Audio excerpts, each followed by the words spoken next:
Howdy everybody, and welcome to Random Rhapsody's Æther-Shanties.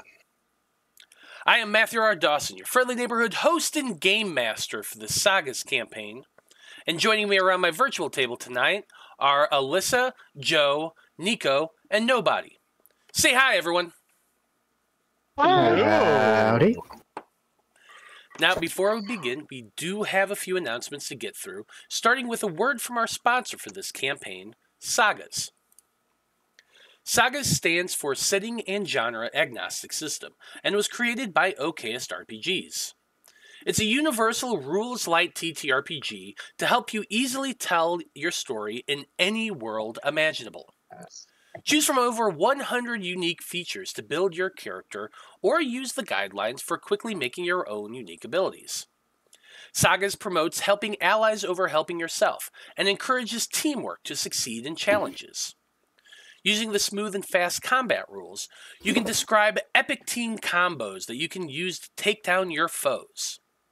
In any setting, SAGAS has provided a smooth integration of rules to create a unique framework to help you create your adventures. It uses a check-based roll-under resolution system, which is unique to most TTRPGs. Your character features change the size of the dice you roll, and your allies can help you by giving you more dice to roll, which improves the odds of you getting the lowest possible number. Now, there's a free 35-page SAGAS playtest that's available on DriveThruRPG, and the Kickstarter for SAGAS has been funded, so it will be coming out here pretty soon. You can find the link for that in the chat and the show descriptions. Now, this week on Wednesday, we are back with another episode of Sonnet of Blood, our Curse of Strahd campaign. Our heroes just shot the sheriff and a bunch of his deputies, and they're heading back to town to help somebody overthrow it. Interesting for a Curse of Strahd. We'll find out what happens. Now, you can keep up to date on our schedule and everything we do here on the network by following us on Facebook as Random Rhapsody TV, on Twitter as @random_rhapsody, on Blue Sky as Random Rhapsody, and on TikTok as Random Rhapsody_TV. And that's going to do it for our announcements. So join us as we return to the Aetherscape and join a new group of heroes in their Æther-Shanties.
And we're back. So, for this campaign, we offer up the Random Rhapsody coin, which is good for a reroll to whoever does the recap. If I do the recap, I get that coin, and I get to use it in a lot of fun ways. It's kind of scary, and I don't know if anybody really wants me to have that, but we're about to find out. So, who wants to do the recap today? I'll step up, sure. Okay. Well then, Skarn, tell us what happened last time on Æther-Shanties. Yes. Whew. Acting Corporal's log, stardate, I don't know how to tell time and space. Having been hailed by a unknown ship, we agreed to stand down and be boarded by them on account of they had some sort of weaponry that we weren't familiar with that seemed really dangerous. Despite some discipline issues amongst our crew, between their search of our premises and Zolos' frankly masterful convincing of their leader, the Colonel Natterjack, we were able to effectively convince them that we were not only not hostile, but that we didn't know what we were doing at all. They seemed fairly impressed / surprised that we were still alive based on the things we told them, so that's a nice feeling and not worrying in the slightest. They were also especially interested in our lovely ship's doctor, Dr. Bloom, because apparently when he extracted the cerebral stalker parasite from my head, he did something that is not normally possible and they hadn't really heard of before, so that's wonderful. I was at least a little worried about other stalkers maybe having escaped to Earth, Loroupa, but if our doctors can do stuff that they can't do in space, then I guess we're probably okay, right? Yes, so they led us back to a sort of asteroid base, a massive complex carved out of an asteroid, where they helped us to repair and resupply our ship and taught us how to use it, and frankly, they were extremely helpful. It's a really nice thing that we met some folks who spoke our language, and eventually we were given effectively a pass on having accidentally trespassed into their territory, on the condition that we stop by a hub station, a neutral zone, and to drop off some materials they were supposed to deliver. We also got a quick crash course on magic and how that works and why we all have it now, so that was extremely helpful because, boy, I've had a lot of questions on that one. And with that, the only thing left to us was to register our ship so we can take off and begin our repayment mission, I suppose? I don't know what to call it. Yeah, Anyway, that's pretty much it. Yeah, absolutely. There you go. There's the Random Rhapsody coin. Don't forget to use it. It's only going to last the session. Okay, well. Let's take a minute and see what's going on here. As you've said, you've spent about a week here at Outpost Epsilon, which is occupied almost exclusively by the Hyppodro of the Gyfferellian Empire. That base is huge, and you've been allowed to explore a little bit of it, though most of the time that you've gone about anywhere, you've had at least a couple guards following you and keeping an eye on you and that sort of thing. Now, as you've kind of explored it a little bit, you've discovered that this asteroid and the field around it is actually was formed when a star went supernova, destroying the planet in that solar system millions of years ago. The Gyfferellian Empire mines these asteroids for precious minerals, including Aether Stones, the highly concentrated crystalline structures of pure magical energy that are used to power things like your ship, the Hyppodro's technology, and many other things throughout this universe. From what you've been able to gather during your time working with the engineers who've helped you learn about your ship, the trade of these Aether Stones is a very lucrative one, as it is the substance that is used by virtually every group or species that have reached interstellar travel. This particular Aether-Stone mine seems to be an important one for the Empire as well. From what the Colonel has told you, it's located far on the edges of their territory, and along an ether current that is accessible to only through their territory. Which means that, In return for the Hyppodro service, which is including, assistance, labor, the allowance of traveling through their territory, etc., the Colonel has conscripted your ship to transport a load of that very cargo on his behalf to an outpost that is the Rock of Vral, the station that Skarn mentioned, lying on the edge of Wildspace.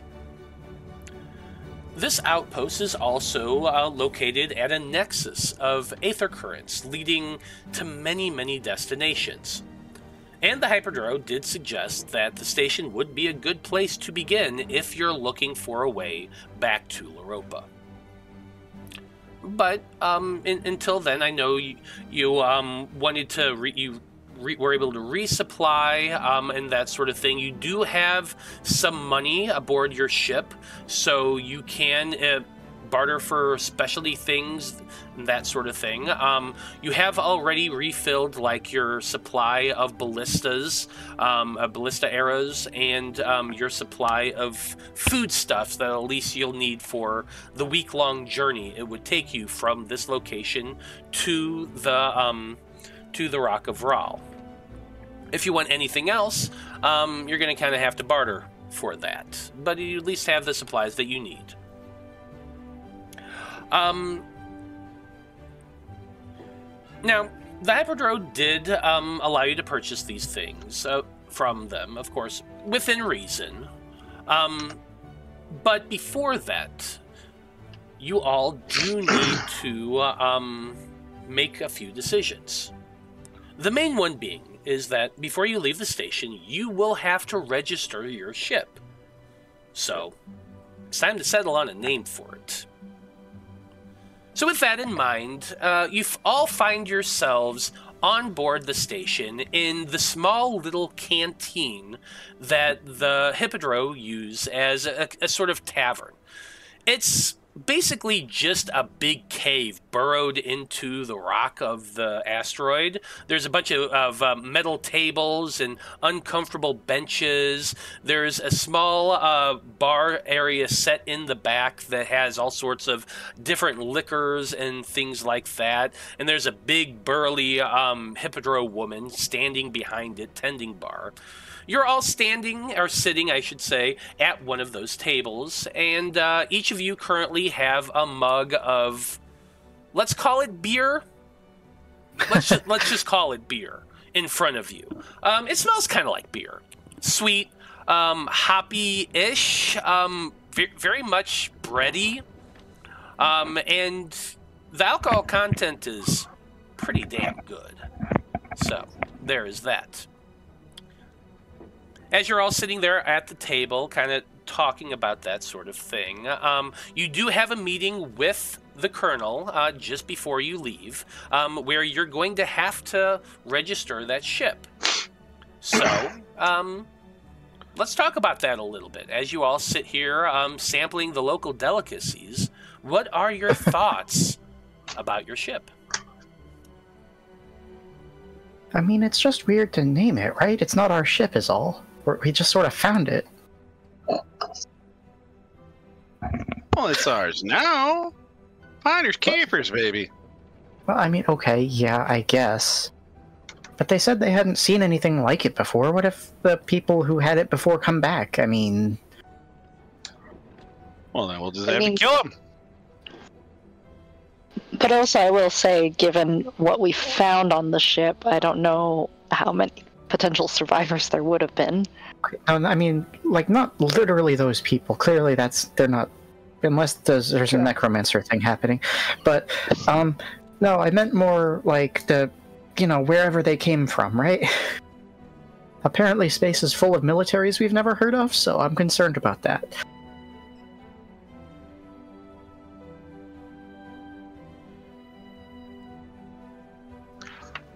Well, I mean, I'm not going to be upset if you guys want to name it after your favorite member of the crew. I mean, I'm flattered.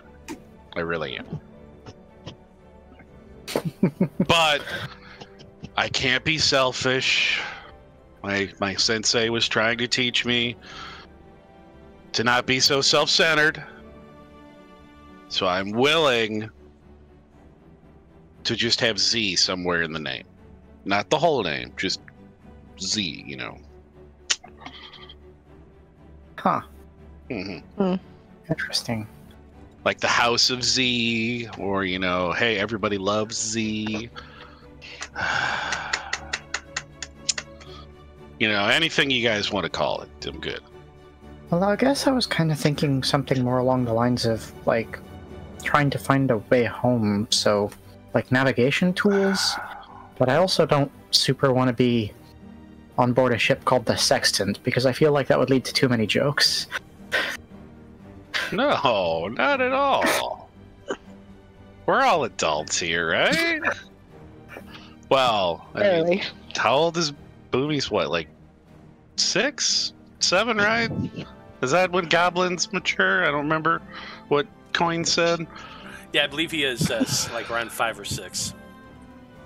Oh. I mean, Aarakocra are like full grown at like 2 or 3, so maybe that for goblins, maybe that's. Yeah, that's a good idea. You know, finding a way home. That's interesting. I mean, I want to go home as well because there's not enough water up here, and I'm he said that the nearest water was like a month away, right? Yeah. And I can't. I mean, I guess I could swim out there, but I'm not going to go far, and I'm going to die. So, I'd love to go. Compass, No. Wayfinder, cardinal direction, no, I mean, I like the Wayfinder. We're trying to find our way home. That does roll off the tongue.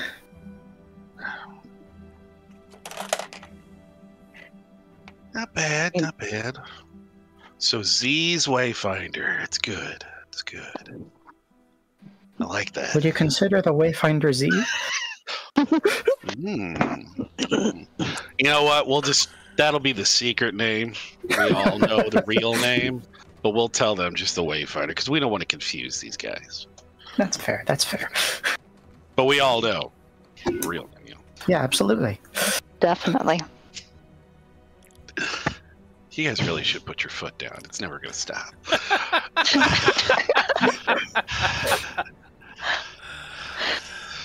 Okay.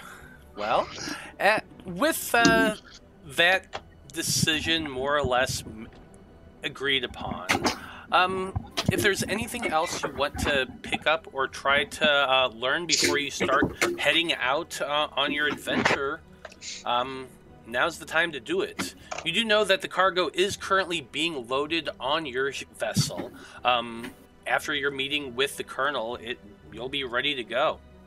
So, now's the time. If you want to find out anything more about the Hyppodro or the Empire, or get any more supplies or anything specific you might need, now's the time to do so. You said they loaded us up with ballista bolts and stuff like that already. Yeah, you did purchase ballista bolts, okay. and stuff like that, yes. Sound a little strange, but would they have some sort of, like, compendium of language, a dictionary or something that not only has, like, the written component of... Well, did they say they recognized the language on our ship? They said that they did not. It's not familiar to them. They're able to identify similar things on your ship and was able to say, hey, this is this is this, but that's about it. But there are other languages out here, right? So do they have, like, a way of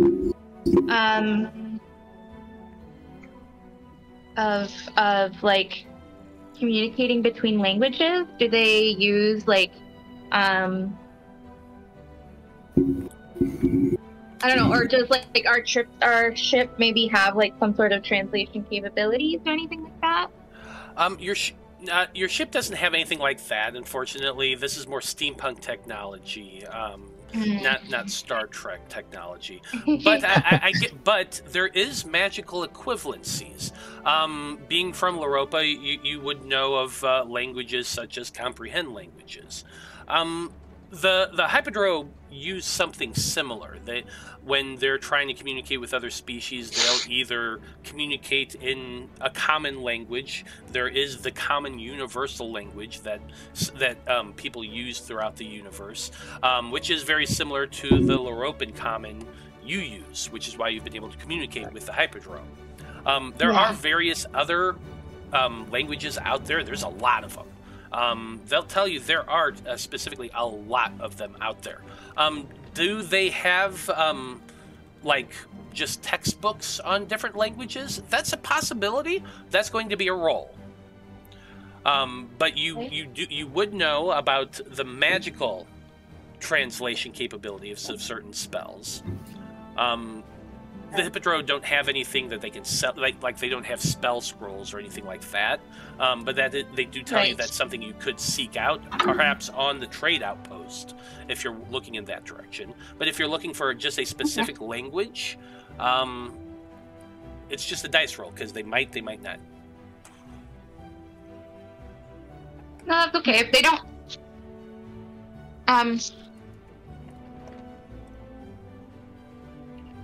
Sorry. That's cool. I'm good with that answer. Thank you. Okay. Now, if there's a specific language you're interested in, we could see whether or not the station would have that. I mean, the common language that we're speaking, is it one of the more popular ones out in space? The Hyppodro would be able to tell you that it greatly depends on the species. The Astral Elves, for example, they only use their language when communicating. You're actually told that they find it offensive to use other languages other than their own, apparently, and so that is the sole way they communicate. The Hyppodro are in an uneasy truce with them.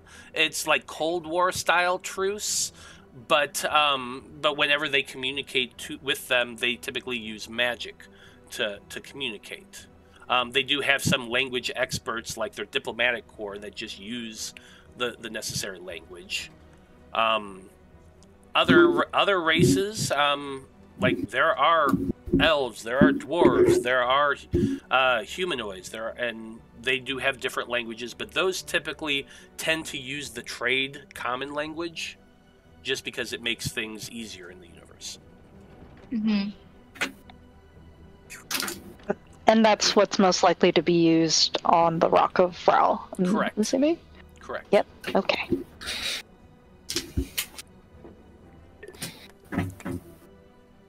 Huh.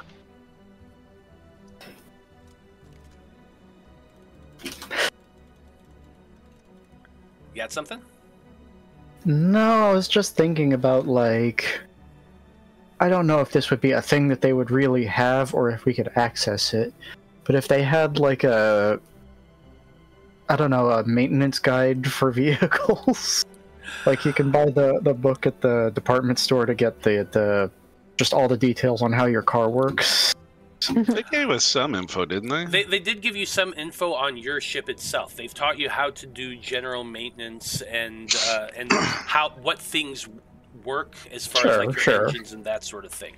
Do they have manuals out there for like other ships? Certainly. Like they're a military, so they definitely have documents on their own technology.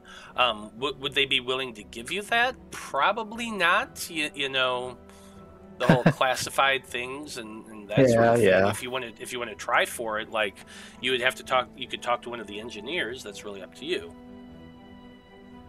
Well, I don't know. I don't think it's that important. I just figured it might be helpful for Dreezy to have if he's going to need to fix the engines all the time, which, from our track record, it seems like he's going to have to do.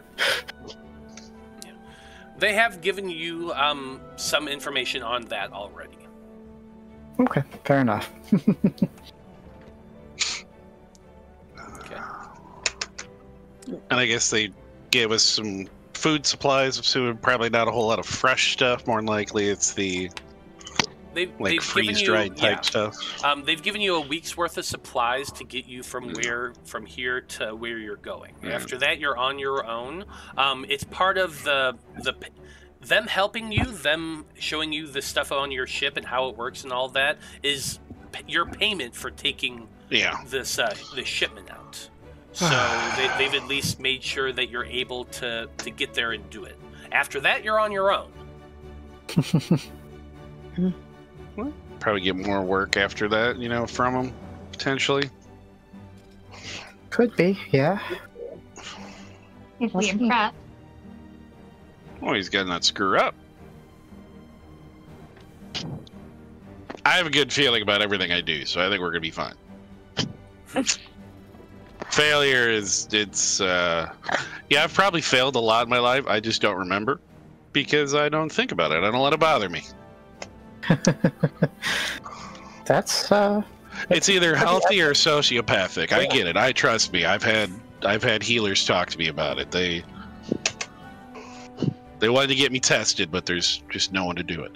So, I'd say let's get out of here. Let's ship off. Yeah. Let's hit the space lanes. I do have one question. Yeah. In terms of the Hyppodro, are there any enemies that, like, if we come across them, we'll be in, like, serious trouble if they find out that we're working with the Hyppodro? Is there any way to find that out? Sure. I think that's just going to kind of be a diplomacy check. You're asking the Hyppodro about their natural enemies and that sort of thing, what to look out for here on the space lane. So this is just going to be a finding information kind of check. Do you have anything that can help you out with that? I don't think so, though apparently my character sheet doesn't want to exist anymore. There it is. Weren't they guessing that the thing we were fighting with, didn't they think it was astral elves? Yes, they did think that. Based on your description and the way what they were doing, they're pretty sure they were astral elves. They were trying to capture your ship to find out who you are and where you're going. Yeah. Right. Yeah. I don't have anything in particular because I don't think investigation would count for this, right? Not really, no. This is more just fact finding. So you're going to be rolling a D10. You're just aiming for a 5. Yeah.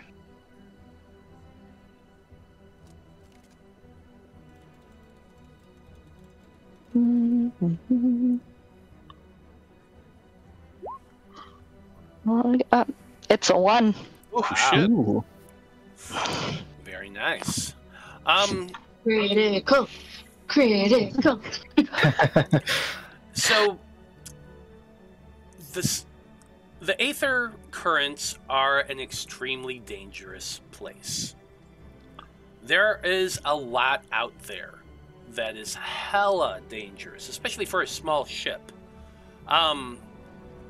The Astral Elves, obviously, are a military organization that does travel the Starline. They are, for the most part, who the Hyppodro consider their biggest threat among the stars. There are certainly others. You're told of... you're told of there are pirates that roam the space lanes and attack ships at random. There are a lot of different empires out there that have their own unique agendas and things like that. They tell you stories of great, massive monsters that exist out in space, too. There are astral dragons. There are creatures of eldritch horror size and comparison. There are actual living planets, you're told, that exist that try to eat things that come too close to them.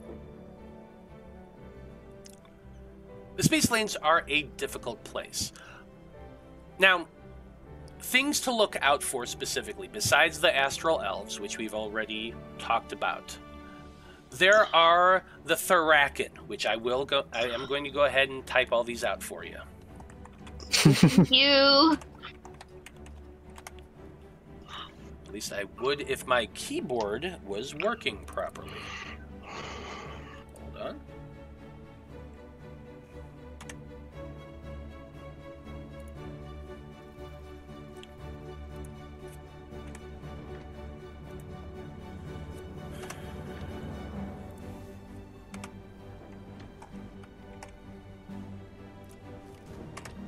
The Thraken are, they are a type of insectoid creatures. They exist in a kind of a hive collective. They are extremely militant and attack any on sight who trespass in their territory. They're not as the word the Hyppodro use is they're not as generous as the Empire is when dealing with people who enter their territory.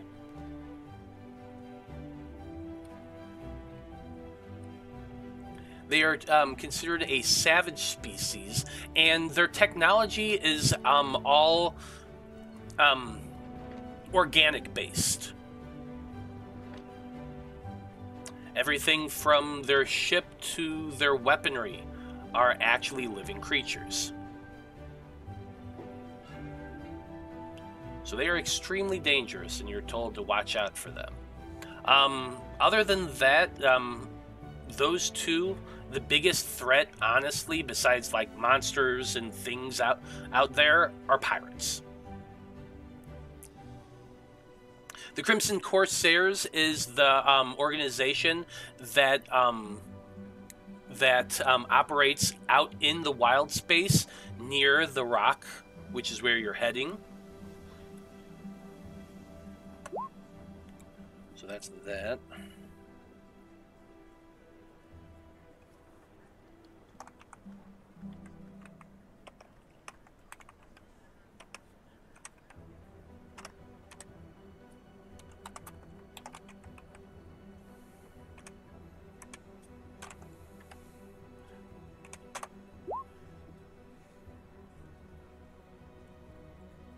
You're also told while you're on the rock itself to watch out for the Brecken family.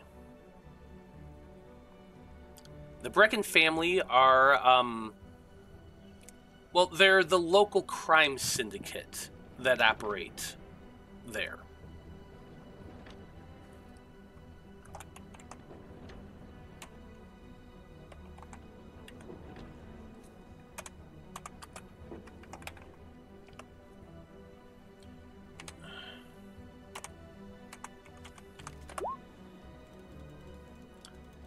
That is the local crime organization. It kind of sounds a lot along the lines of your Thieves Guild type thing back in Loroupa. The Brecken family deal with, well, anything that's going on criminally there in that region is usually traced back to them. So you're told to give them a wide berth as well.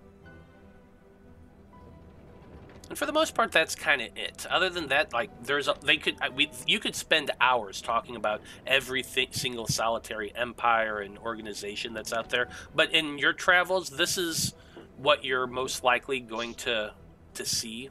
So keep an eye out for that. Amazing. Thank you. Mm-hmm. Amazing. Thank you. Yeah, absolutely. That's a nat 1 for you. Any other questions or issues before you meet up with the Colonel? Okay.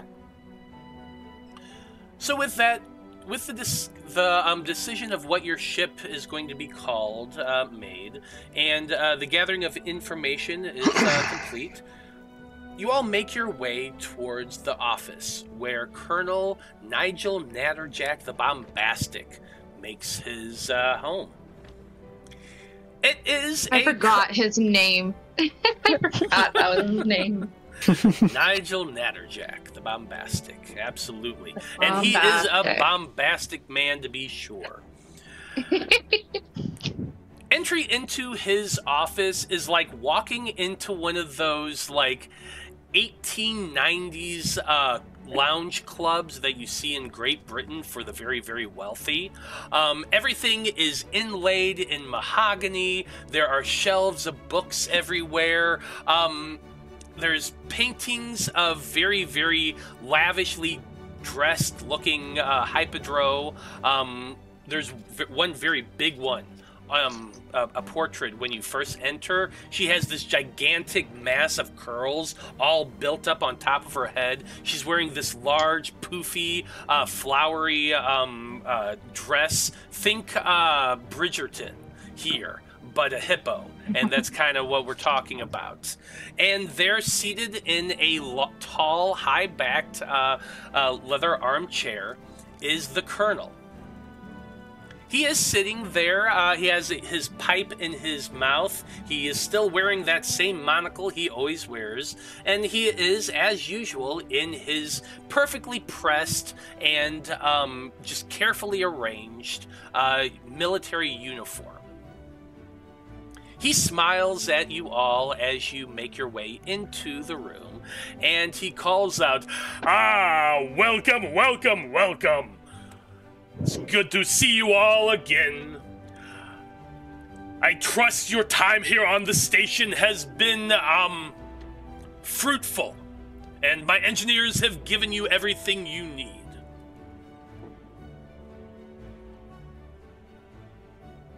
Yeah. They've been very helpful. It's been extremely educational, yes. Very well, very well. Now then, as you all know, you are going to be traveling to the Rock of Rahl to deliver the cargo that is currently being loaded into your bay as we speak. When you arrive there, you must seek out my contact there on the station. His name is Mr. Jas Croborn. Is that C-R-O-W? C-R-O-B-O-R-N. Perfect, thank you. Mr. Croborn is a merchant of well-renowned, and he operates the trade there on the Rock. You will meet him, most likely, at another one of his locations. A place known as the Rock Rat. It is the largest tavern there on the outpost. It should not be hard to find. Mr. Croborn is the proprietor, as well as the proprietor of many locations on the Rock. Inform him of your arrival and that you come bearing the cargo from myself. And he will be able to send his... what's the word I'm looking for? His employees out to retrieve it. Once there, and once this is complete, our business is concluded. Now then, since you are transporting cargo on behalf of the Empire, I must be issuing you a provisional license to operate within the territory as a privateer trading vessel. This license is good for 2 years. After which you must return to the Empire's territory to renew.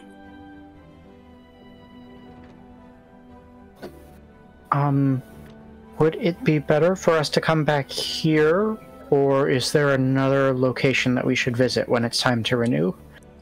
Oh, no, you would not be able to return to here. It is extremely difficult to come here, and you would have to travel all the way to the heart of the Gyfferellian Empire to even get on that current to begin with. No. Travel to any planet within the Empire and find yourself the military outpost or any local bureaucratic office. And you will be able to renew. Understood. Thank you, sir. Very good.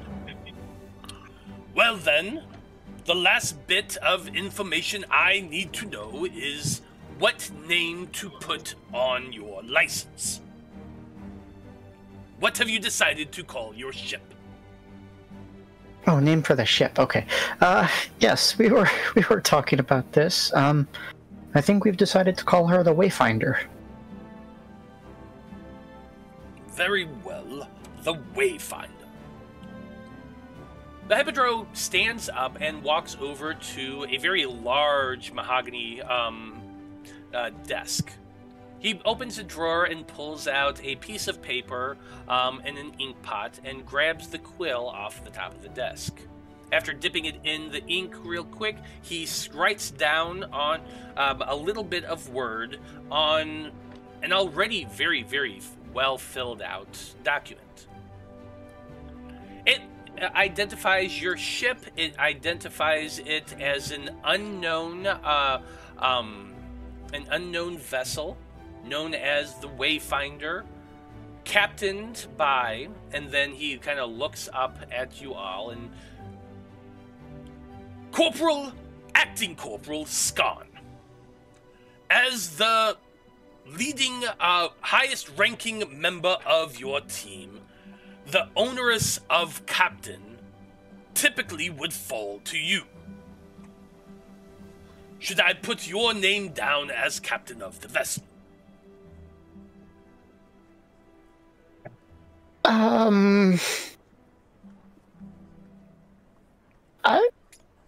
What did you guys think about that? I haven't exactly made the best captainship decisions so far. I almost got Dreezy killed twice.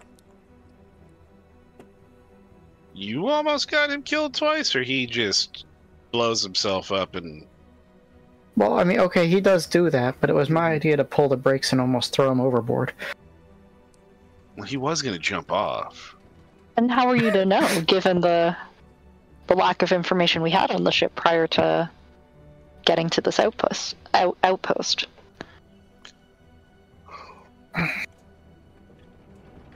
Happy to support any decision you want to make on that one.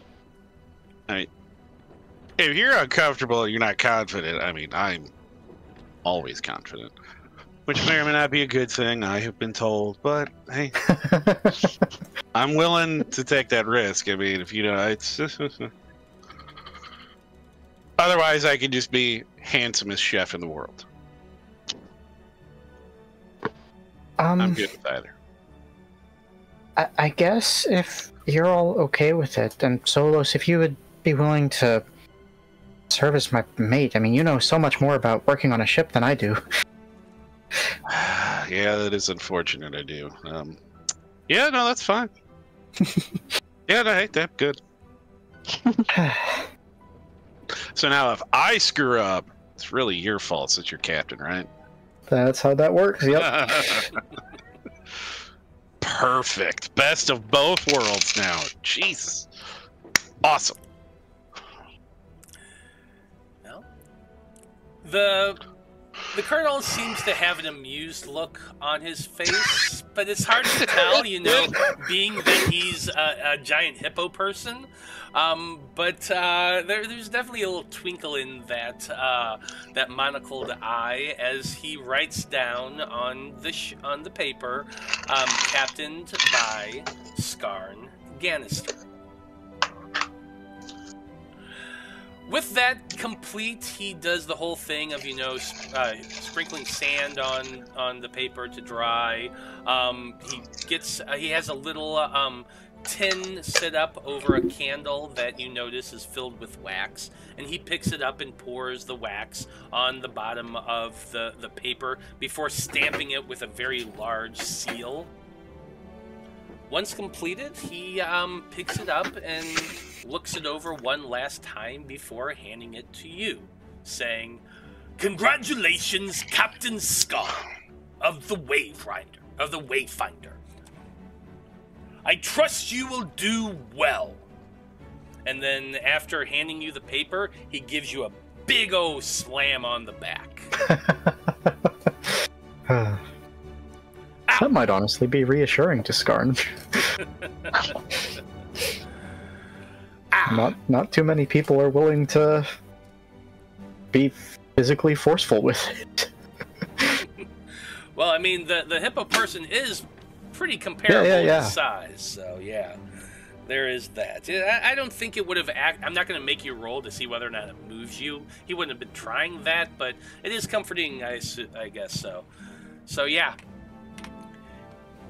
Once you have your paper, he tells you, "Well, bon voyage, best of luck. Try not to get killed out there." We'll do our best. And thank you again for all the assistance, sir. You are very, very welcome. I wish you the best.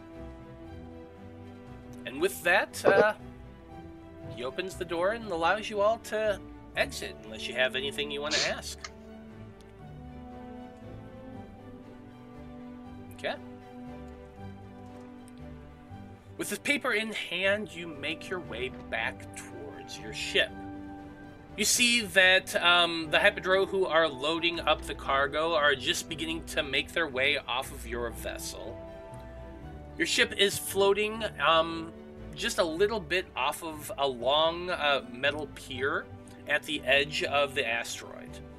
It's not too difficult to navigate out of it. And, you would be able to... you do know that to get back into the Aether current, you will first have to exit the asteroid field. It is far too dangerous to open your sails while in the field itself. It'd basically be like, you know, a fly hitting a windshield. So you will have to navigate out of the asteroid belt to do so. The Hyppodro who are exiting your ship all kind of wave to you and give you nods. If you make your way onto the vessel and head down to the cargo bay to see what's in there, it is full. Like, you had boxes and stuff ahead of time, but you noticed that the Hyppodro moved literally everything in the cargo hold. All of your former supplies and all of the foodstuffs and whatnot that you had purchased here on the station have all been kind of crammed in one small edge of the cargo hold, and the rest of it is filled with just stacks of very, very large crates and boxes. When I say your cargo hold is full, I mean there is literally a path from the door on the side of the ship to the stairwell that leads up to the next level, and then to the hallway where the crew quarters are. There's enough room for a Hyppodro to walk single file through there. Other than that, it is like just stacked with boxes. Goodness, they do not mess around.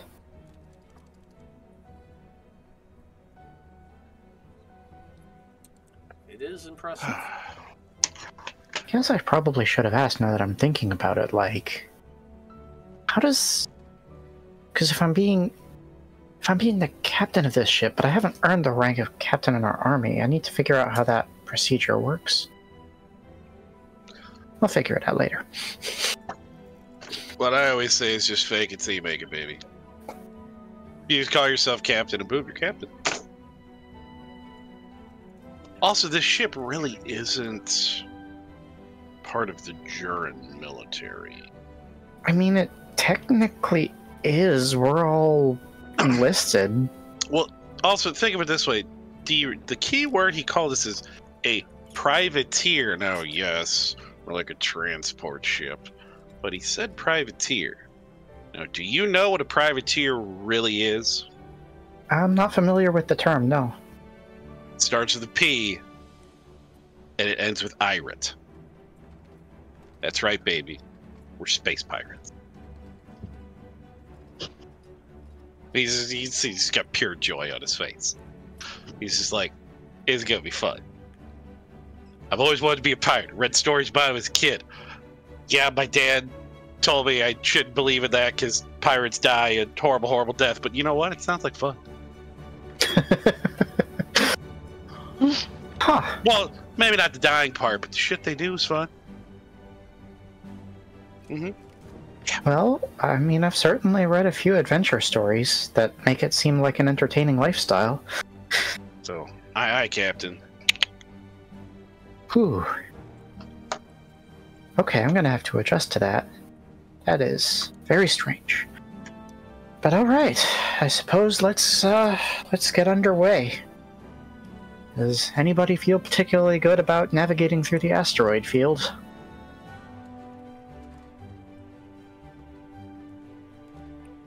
Like, I mean, only the Doc, Skarn, and Zolos were able to ever get the crown on successfully, right?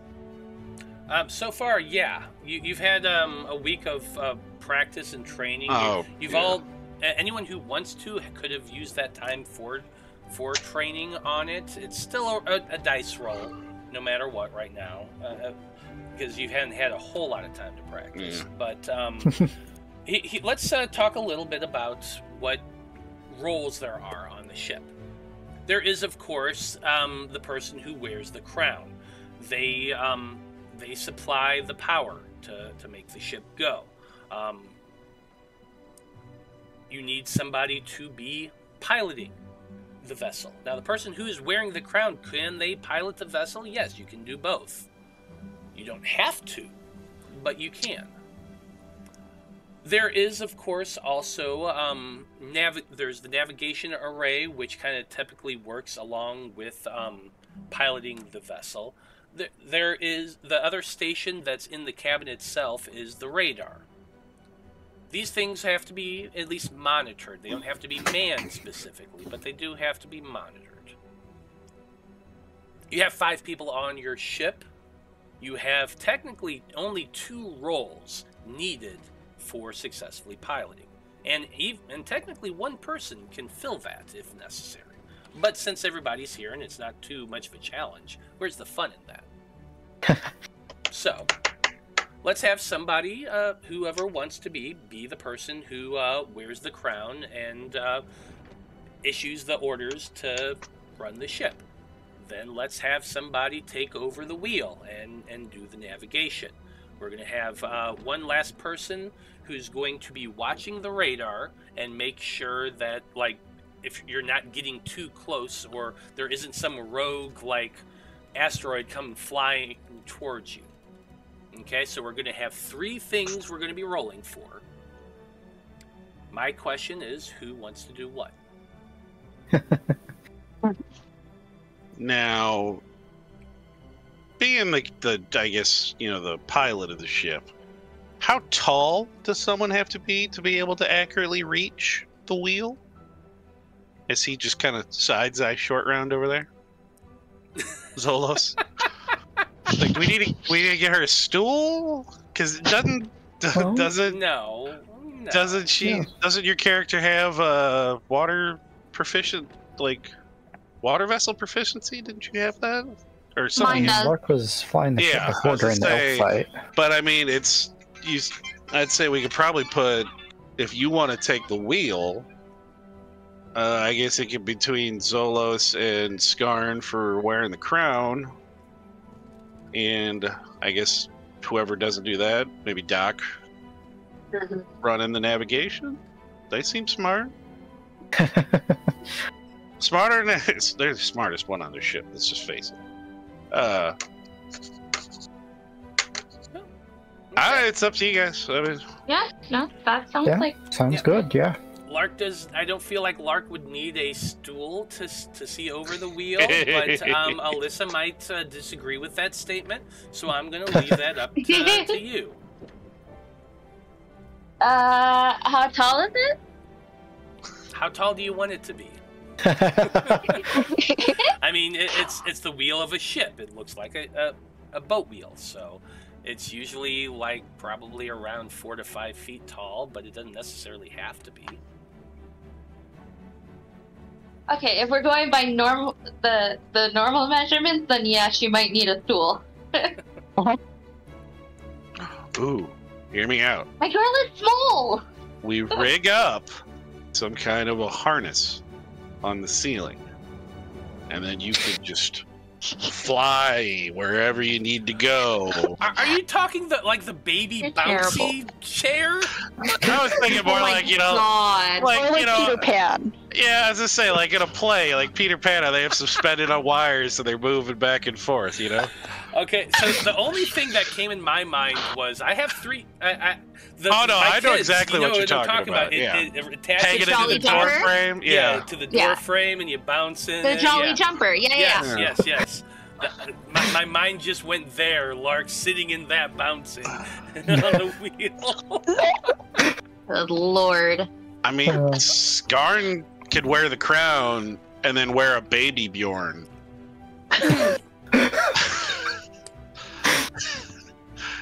It's just, I mean, it would be if somebody, you know what? If Bree is watching, that's some fan art we could draw. Give him like a Disney Pixar look, you know, kind of thing, with big anime eyes, you know. Absolutely. But yeah, Zolos will do anything he needs. I mean, if it comes into a fight, obviously he was doing really well with the ballista.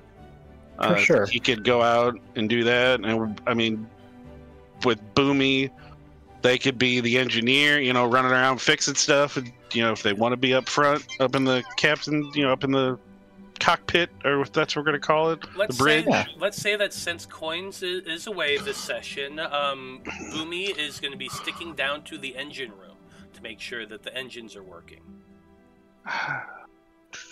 But Yeah, tell you what, since you were running ballistas last time, if you want me to take the crown, so you're free to move out onto the deck if something happens. Yeah, then... and I suppose there's still like mooring lines and stuff that need to be know that you push a button and like the sails come out. I'm sure there's still stuff. Yeah, he's been on a ship. He spent summers, you know, doing stuff like that as a kid, so he can take care of that job. Yeah, you're going to work as the lineman. Skarn's going to take the crown. Lark is going to be piloting. And then Dr. Bloom, you're going to be watching the radar. Okay. So, let's go ahead and get underway. Once you're on your ship and you're made your decision, you, Zolos, would be heading out onto the deck to cast off, to untie the ropes that are mooring you onto the dock, and all set that up. What I'm going to want is, we're going to just make this, since this is your first time actively, like, purposefully piloting your ship, let's just make it a skill challenge real quick. First thing I'm going to need is Skarn. You got to put on the crown. That's going to be that concentration check for your magic to basically attune to the crown itself. You're going to be rolling a d10. You're still aiming for kind of high. You're going to be aiming for a 3 here.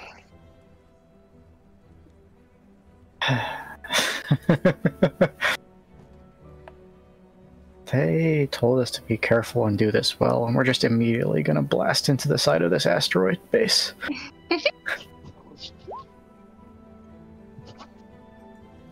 Yeah! Wow. Starting off rolls good tonight. Starting off rolls great. That is a 2. That is a success. Okay. You sit down on the throne, and you place the crown upon your head. The crystal in the center flashes that bright blue light. The floating crystal behind you, positioned behind the throne itself, begins to glow as well and rotate. The gyroscopic rings around it begin spinning as well, and the lights on the navigation array all light up, as does the radar. Next off, I'm going to need a roll from you, Lark.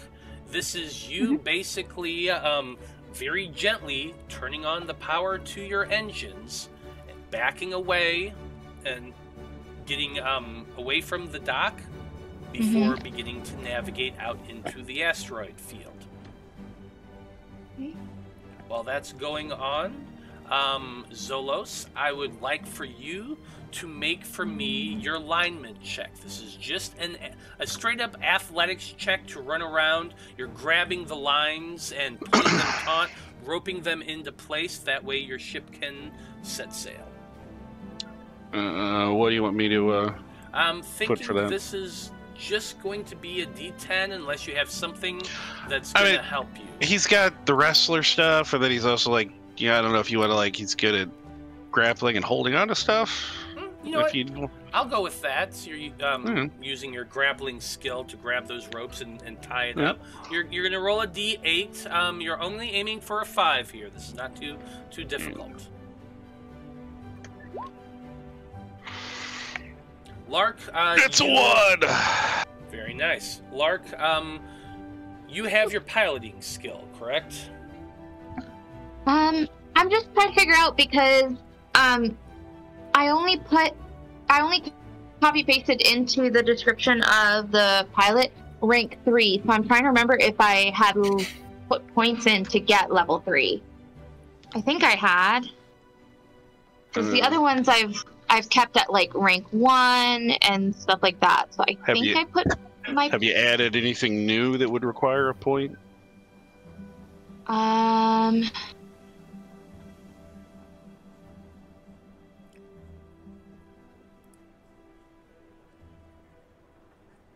No. There was one thing I added, but that was shortly after we got the... I think with the next level up, I put them into pilot so I could get proficiency not just with water vehicles but with our ship. All vehicles. Or not proficiency, but I could get more familiar with our ship. Yeah. So I think I'm... Yeah, you should have been able to add, I guess, 4 points total, right? Because after level 2 we got 2, and level 3 we got another 2, so there should be 4 total. Yeah. Off of what you started with, so. Yeah. So I think, I added, so that I could, it would apply to our ship, not just with water vehicles, and then I leveled it up, I think. Okay. Okay, so if I am rank 3, then I get to use a D6. Okay. Okay, so you're rolling that D6. You're aiming for a 4.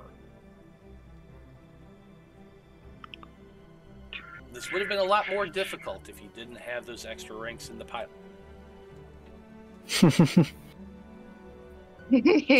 Yeah.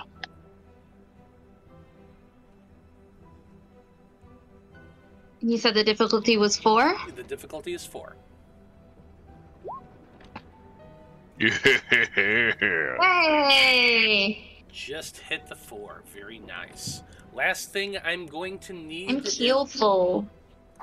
I'm going to need from Dr. Bloom, I'm going to need a check up with your radar. You're watching for stray asteroids coming at your ship. I don't know if you have anything that might help you out with this. Investigation really isn't going to do it. They are like an owl person, right? Technical expertise, which I don't think you have. So this is probably going to be a D10 for you. You are also aiming for a 4. 4. I mean, could we say that they're an owl person, so they got great sight? I mean, I do have dark vision. Yeah, it has nothing to do with reading a Night radio. vision. Hey, they could see a mouse from like 100 feet. I'm just, If only, but no. Alas. Does that ever happen to Doc? Does Doc just all of a sudden just flying around and just see a scurry little furry creature just dive down and be like, oh, I am more sophisticated than that? You know? Oh, definitely. Arguing with themselves, like their base desires. They're just like, "Grr." It's like, we got past this. Hey, Blood, every once in a while, started licking his Sometimes balls, he just right? My Tabax, Exactly. he give himself a bath every once in a while.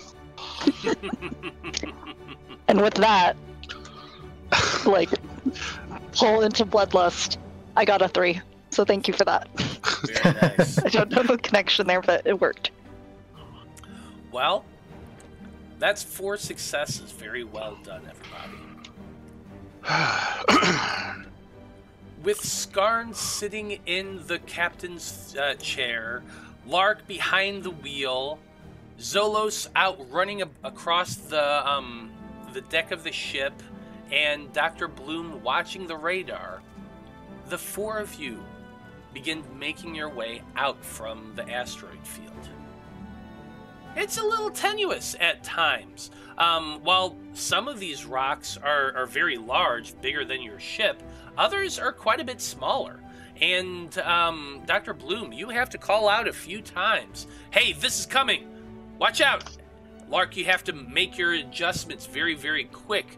And Zolos, as you stand on the deck, you would just watch as a tiny asteroid, no bigger than like a basketball or the size of your head, comes flying past the bow of the ship. But with 4 successes, you were able to successfully navigate your way through the asteroid field and out once again towards regular space.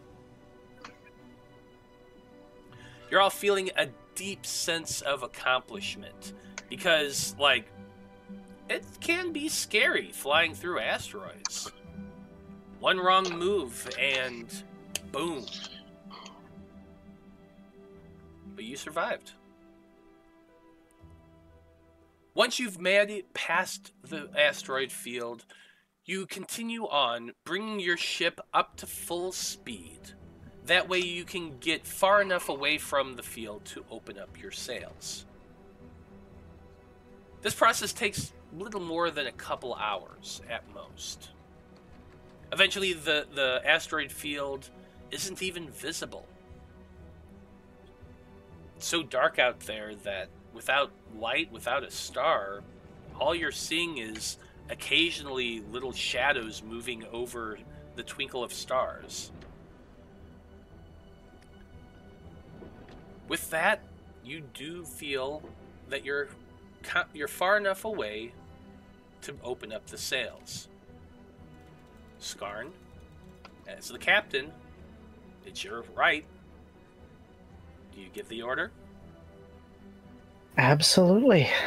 Let's get this show on the wind.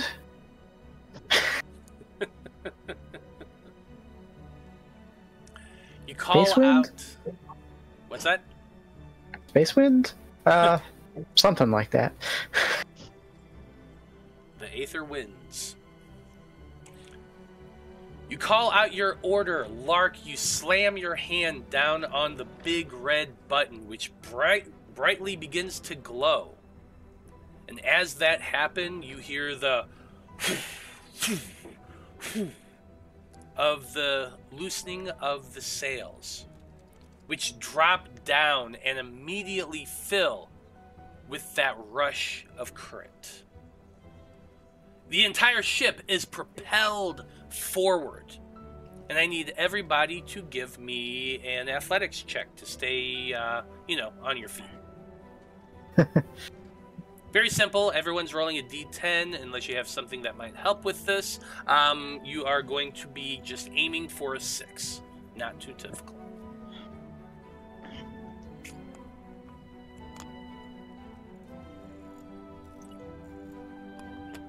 Would my fast reflexes help with this? Yes, I'd say they will.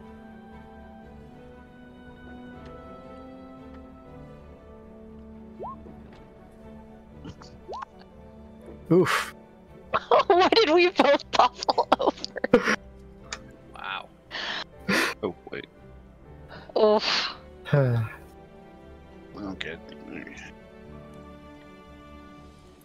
Well, it's not a particularly dignified start, but all right. Oof. We're going for a 6, he said. Dang. Of course, except for Zolos. Oh, God. Oh. So the rolls were a 8 for a 10 for Dr. Bloom, a 10 for Skarn, an 8 for Lark, and a 1 for Zolos. Zolos, you were just happened to be holding onto a rope, looping it onto one of the posts to lock it into place, when you just hear a big yelp from the cabin of the ship as your ship is propelled forward. You look back to see Skarn tumble out from the captain's chair on the ground or on the deck, I should say, since you're on his ship. Dr. Bloom, you go flying towards the what's it called? The radar, glass? smacking your head against it before falling to the ground. Lark, you just go flying backwards. Your hands lose your grip on the wheel, and you actually end up, boom, in the captain's chair that Skarn has just vacated as the ship goes flying forward. Well done, everybody. There's gotta be a better way. We'll figure it out at some point. You would think, I mean, the cabin has that front window. You would think that we'd be protected from the blowback, but apparently, yeah. So it's just Yeah, like walks in. weighted shoes or... He's just like, he goes, you guys knew we were taking off, right? Right? I mean, you It got okay? to... All right, just... Now, don't forget that all your failures... Exactly, like this do feels like give a real you- boat. Sorry. Well, I mean, you're right there. It's not like a boat back home, but I guess when you're this good, I mean, you're just this good. He's just gonna start whistling to himself, walk back out, and finish tying off stuff or whatever he's got to do.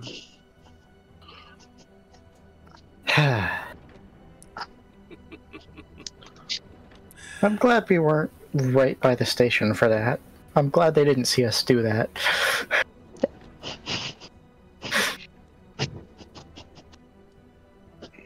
Absolutely. Now, do remember that since you, those of you who failed, you do gain a point of effort back if you didn't have one. Crew of the Wayfinder. You all begin to pick yourselves up once again, dusting yourselves off. Egos maybe hurt a little bit, but at least you're unharmed. And the ship is sailing on course. The sails are full, the current is strong, and that swirl of color just blasts past you, swirling about. It is beautiful.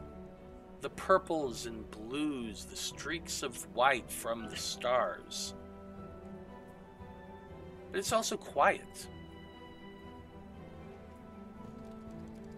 I don't know if anybody here has actually been out on the open ocean as you're sailing. It's beautiful, but like all you see is Loud. nothing. And this is kind of the same thing. You have a week of travel. But for the most part, there's not a whole lot to do other than the daily maintenance of running a ship. Somebody has to be on shift at all times if you want to maintain control of your vessel, because, you know, if something were to happen when everyone was asleep, you'd never know. So, your day is mostly set up in shifts. There's 5 of you, so somebody has to be sleeping while that's going to be taking the night shift. Someone has to be out there maintaining things. There's the day-to-day aspect of just general life. Eating meals, washing, keeping the ship maintained and functional. My question to you all is, how do you envision yourselves spending that time aboard the ship? Ignoring, you know, the fact that somebody has to be using the crown, somebody has to be up there keeping an eye on things and navigating that sort of things. So, apart from that daily schedule that you all have to maintain, which is boring and we don't need to role play. What else do you do? What goals do you have for your week of travel?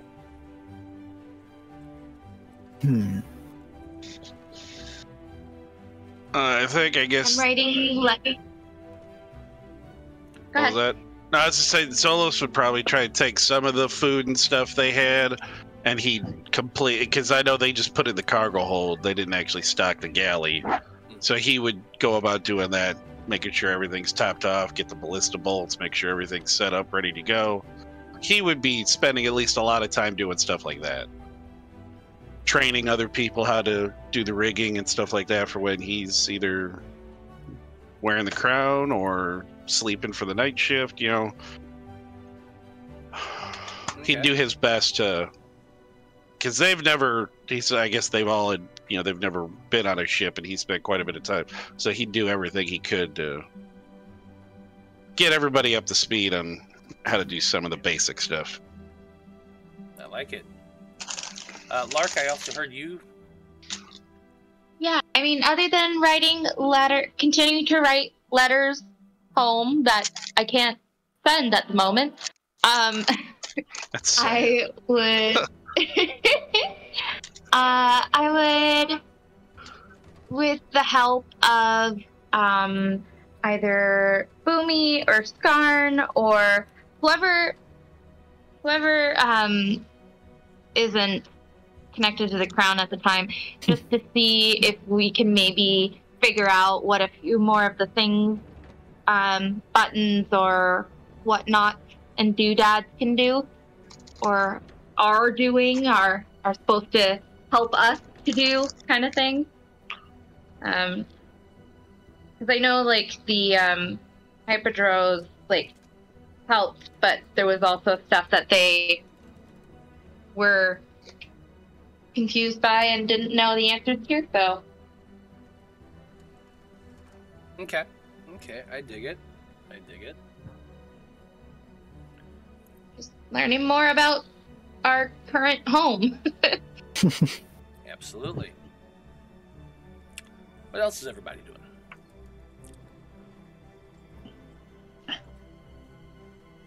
Well, from my part, I think probably we had discussed last time when Skarn was talking to the wizards the possibility of getting like a primer for baby wizards. And I think Skarn is just poring over that over and over again and, you know, experimenting with these powers that it has now. It seems like things are very dangerous out here, and it's never been much of one for a fight, but this is a thing that just sort of makes sense to it, so it's gonna try and invest as much of its time in figuring that out as it can. Okay. How about Dr. Bloom? Dr. Bloom would probably be replenishing any sort of stocks, seeing if they can make any healing potions or citrons or making little first aid kits for everybody, so folks have something on them just in case something happens. Well, I do seem to remember that you did put together first aid kits for everybody once already. I think so. Yeah, we didn't put it in the group inventory, but I probably would, like, Dr. Bloom would probably have a set for everybody, but then an additional set. Stocked up and ready to go. Gotcha. Yeah. Gotcha. So you're basically preparing for the eventual outcome that you're going to need these supplies ready to go and able to grab at a moment's notice. Yes. They'll also be writing down what they've experienced so far from a medical standpoint, especially when it comes to the extraction of the brain creatures. Mm-hmm. Just so that way it can potentially be useful. I might, once I complete my report for that, try to send it to Dr. Applebottom as well. Just like, because I gave an oral report of that, but to have like a written report. Forgot the I have a visual memory of names. I do not forget names easy. I forgot the doc's name. Yeah, Dr. Applebottom. Dr. Applebottom. We love Dr. Applebottom. Exactly. Okay. Exactly. So, for this time of travel... Do they have the boots with the fur? Definitely. They definitely have the boots with the fur. Definitely. Okay, so for this week of travel, I would like each of you to make a check. Dr. Bloom, you're basically going to be making a medicine check. This is you journaling. This is you putting together your extra first aid kits and having your supplies all ready to go in the infirmary. So you are going to be, well, if you have anything to give you a better die, feel free to declare it. I feel like this is going to be... Everyone's going to be doing a 5 check. I'm just going to let you all know. Everyone's check is going to be a 5. What you roll is up to you, based on your skills. Sorry, my Discord cut out there for a second. What are we checking? Everyone's doing different checks. I'm currently giving them to you. Gotcha. Dr. Bloom, you're doing your medicine check. Zolos, you are... You said you're going to be using that time to train people on the different stuff too, so you're going to be doing a teaching check. This is going to be you teaching everybody how to do the rigging, that sort of thing. That way when you're on shift, they could be filling your job. Skarn, you are going to be making a magic check, an arcana check. This is you pouring over that primer, learning as much about magical theory as you possibly can. Lark, you said you're wanting to try to explore and with the different things you don't necessarily know a whole lot about, all the different switches and functions and things like that. So this is going to be a tech check for you. This is you attempting to divine any new information or glean any new information from these systems that you don't already have. So does everybody know what their checks are? Yeah. Okay. I think so. Can I spend effort to assist Zolos in teaching like boat maintenance stuff? Yeah, I don't see why not, because in all fairness, you showing people how to pilot the vessel would fall under the same lines. So we'll just kind of combine these two and say that you're during your time you're also assisting, teaching about the different roles on the ship. So yes, you can spend 2 effort to assist Zolos in this role.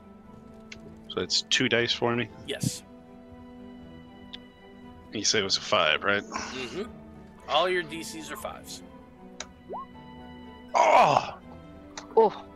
It's close. He just, he's got. It's the students. It's not the teacher.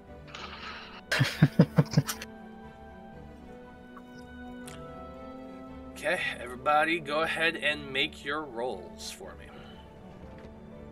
me. Given that I have 3 different medical-based skills, what kind of die should I roll? I would say that would be a D8 for you.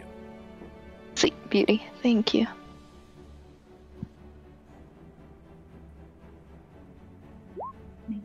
And it's a 3 for the doc. Nice. Okay, well, Zolos rolled a 6. That is a failure, unfortunately. Dr. Bloom rolled that 3. Waiting 6 and a 7. Skarn and Lark. Ooh. Yeah. Yay! Ooh, hell yeah. Very nice. Unfortunately, because of the nature of the task I described, I think this is going to trigger my ADHD disadvantage. I'm going to have to roll with a d12 here, because reading a book for a week is a lot. Oh, yeah. What if I help you read the book? Dr. Bloom would definitely be there to help you read the book. If you'd be willing to spend that effort, I'd appreciate it. Definitely. Okay. Go ahead and use those 2 effort points to have a second dice for Skarn.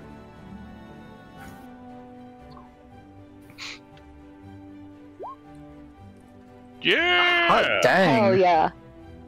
Whew. A 1 and an 8. Wow. Hell yeah. Thank you much, Doc. Oh, of course. Doc's reading the book out to you while you're like pacing and fidgeting and doing other things. Did I also mention that my actual real life background is in education? So I would definitely be helping you. Nice. Well, the next week of travel is somewhat, for the most part, successful here.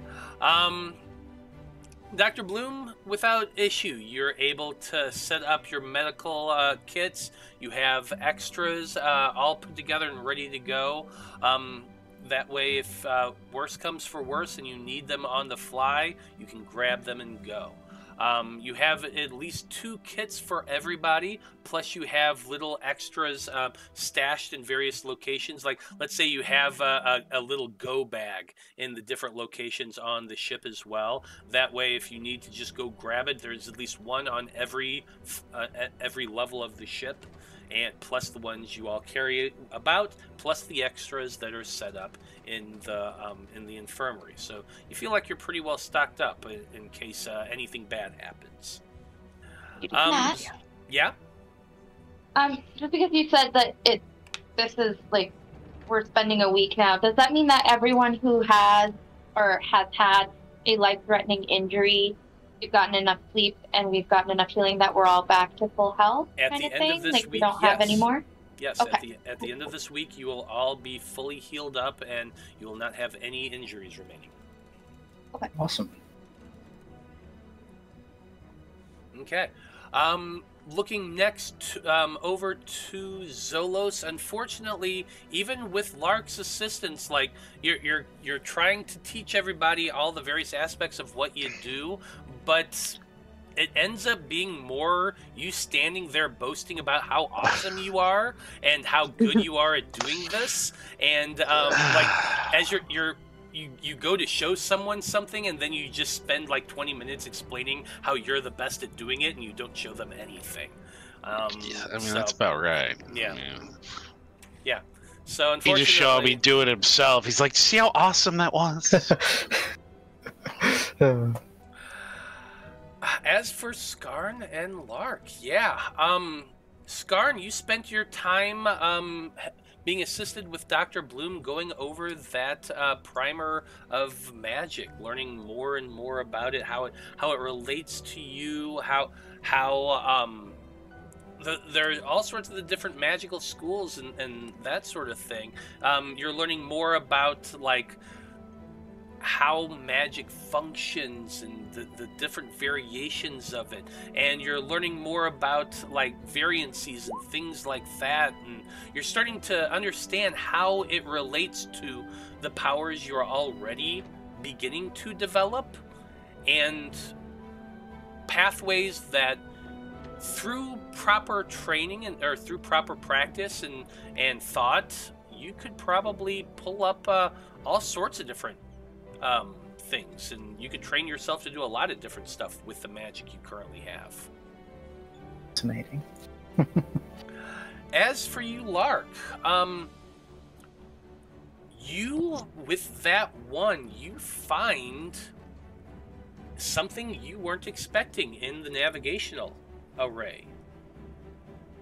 You find, as you're kind of playing around through all the various buttons and that sort of thing, you find what could only be described as the history tab on a browser.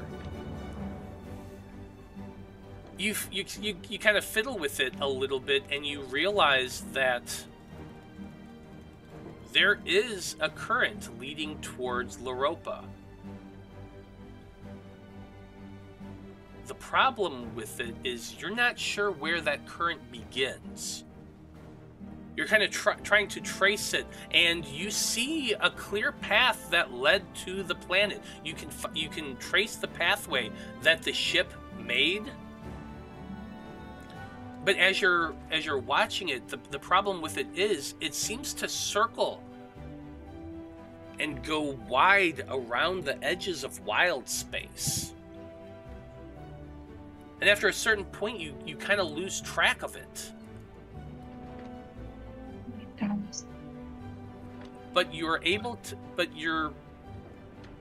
Based on what you're able to find, fiddling around with the controls, you think that the ship might have originated somewhere out in Wildspace before arriving at your planet. Wildspace, as in like unexplored? Yes. Wildspace is the term they use that the Hyppodro for uncharted? For uncharted regions. Yes, there's a very, very large uncharted region that where you're going, the Rock of Ral, it actually sits at the edge of a very large region of Wildspace. Okay, and the current that you were describing, because you said it kind of like edges a bunch of Wildspace. Does it pass by close to where we're going? It doesn't seem like it from what you're able to see. Like I said, you're not able to find the origin source of it, where it starts or where you can get. You're not able to find a current that leads to the current so far. Yeah. But you're able to isolate the fact that there is a current that leads towards your planet.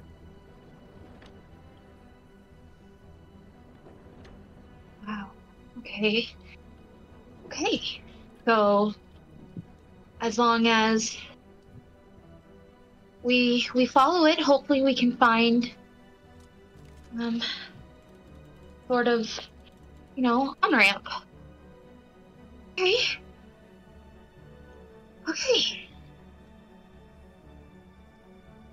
I'm just gonna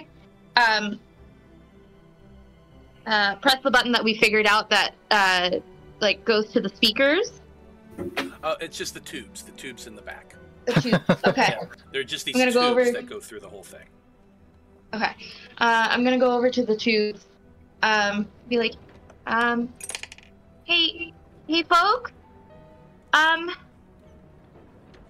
I think I may have found where home is, and the path we need to take home. However, I haven't quite found how to get onto that path yet.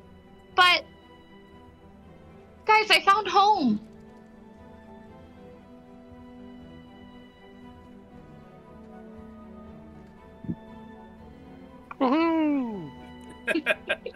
That's incredible news.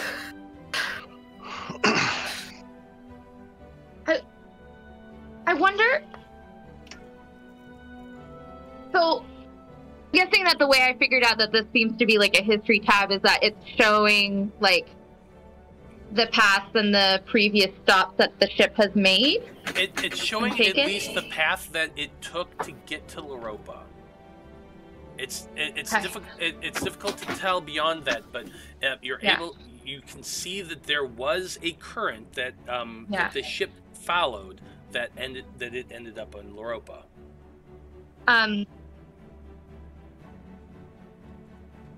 Okay. And the start of the ship's journey, it's just the wild space. There's no other information because, of course, it's wild space. Okay. Never mind. Okay, yeah. Okay. Well, I think this is actually an excellent place to pause and go on break. We're about our halfway point. Oh, good. I need to pee. We will be back in about 10 minutes, folks, and when we return, our heroes are going to be arriving at a brand new location, the Rock of Brawl. Stay tuned.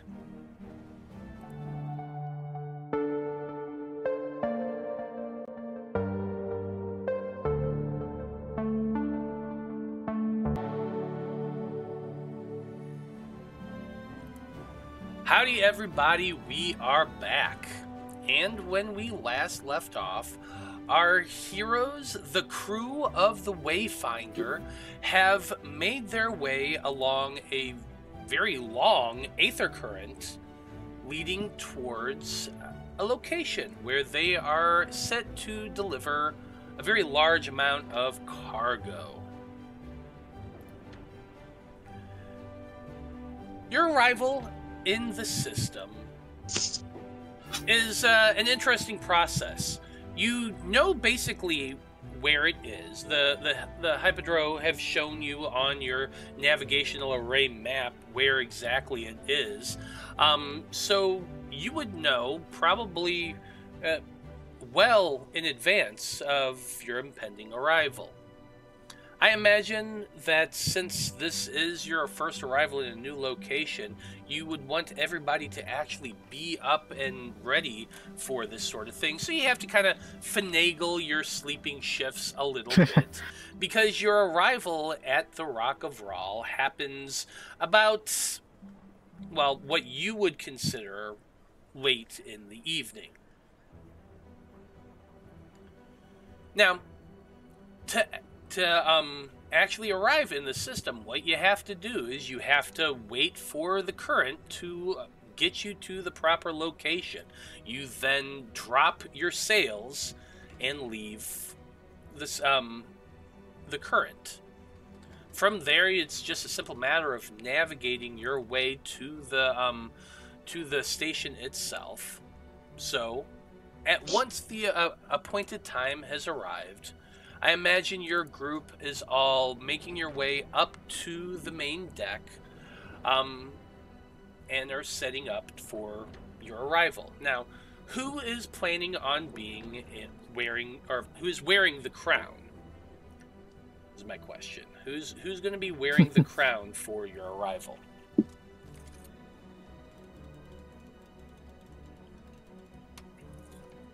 Captain? Okay. Sure. Want to have a roll off? Everybody roll a d20, highest one. Has to wear it? Okay.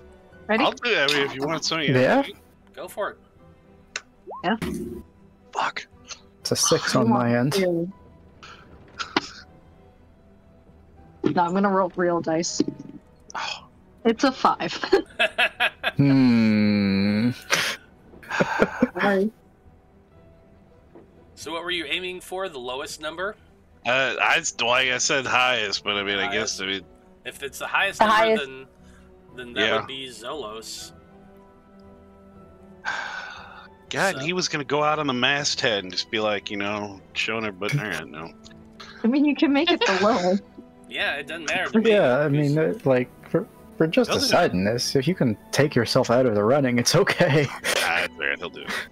You're going to be wearing I it? suggested, and it's mine. So yeah, he'll bring it in. Okay. So, Zolos, you are wearing the crown. Lark, are you piloting still? Yes, sir. Okay. Well, here the good news is because you have plenty of time to prepare, I'm not going to make you roll to wear the crown. There's been plenty of time that you could take it off, put it back on, take it off, put it back on if you would have failed your rolls. Because, like I said, you have a week. You can, like, do this a few hours ahead of time. Not a big deal. So, with Zolos wearing the crown, Lark piloting the ship, you all make your way along the current until you've reached that peak optimal point. Skarn, as the captain, the command is yours. You order Lark to drop you out of the current. She hits the button, and the sails begin to extend upward once again, dropping you out of the current and into normal space with a whoosh. But luckily you are all prepared for this. You are all waiting, and it's not nearly as much G's pulling out of the current that it is going into it. The position you find yourselves is out in the vastness of space.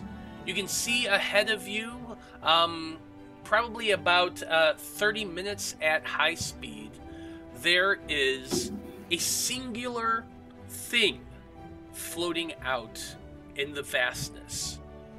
Now, the reason you can see this is because there are bright lights all over it.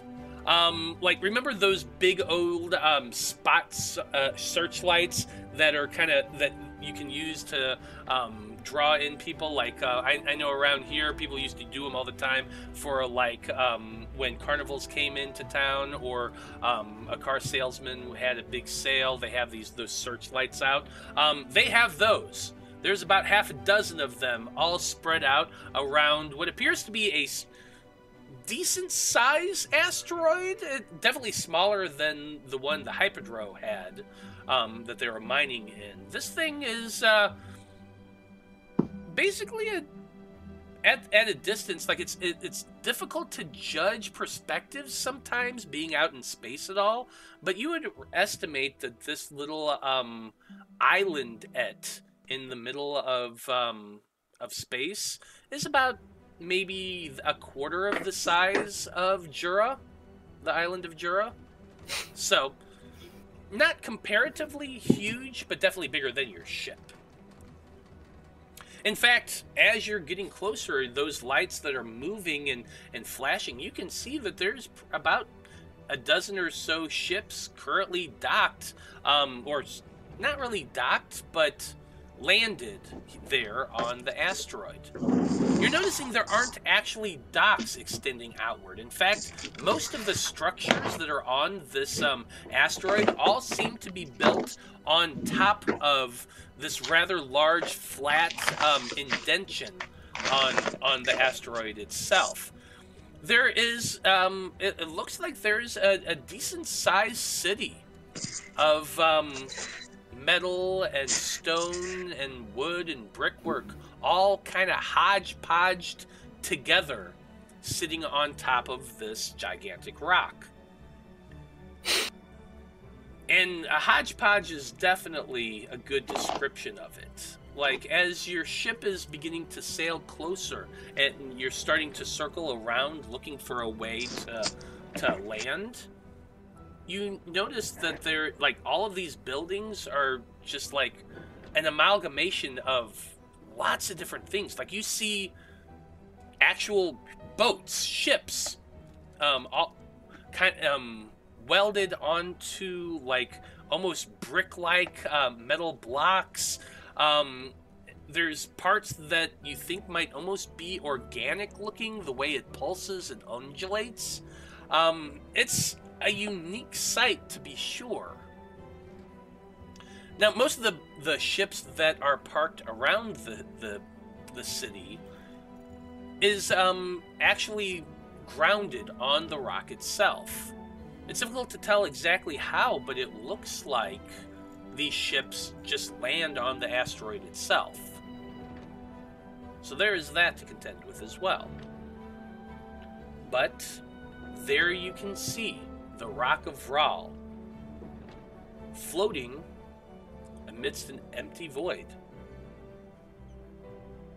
So, crew of the Wayfinder, what do you want to do?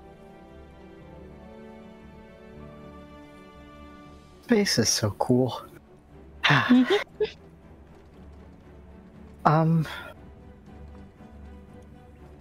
guess important question. Do we actually know how to land this ship? Because the last time we landed it, we brought it into space dock, but if we have to actually, like, put it on the ground... I mean... Is it really on the ground?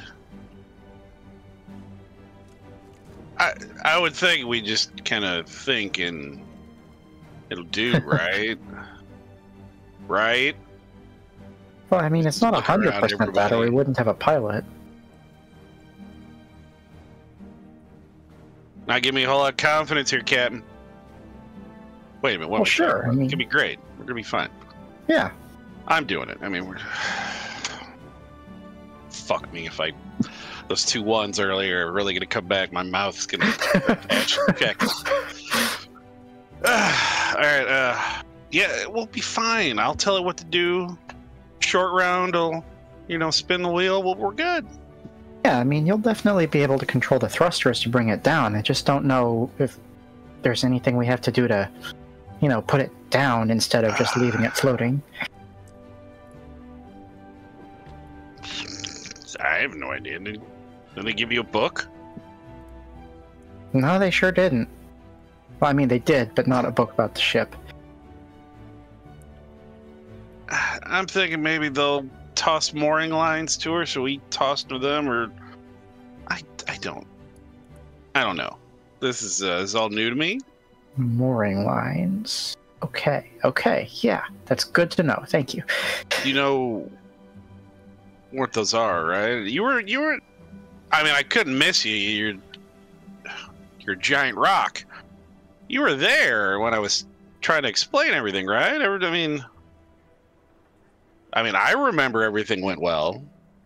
Or was that just me? I think maybe your teaching style doesn't work so well for me, though I appreciate your efforts. I mean, I will admit, sometimes I can get a little carried away with how awesome I can be. But I still expect people to learn things. Oh, sure. You know what? No, I This is a mean, teaching moment for me.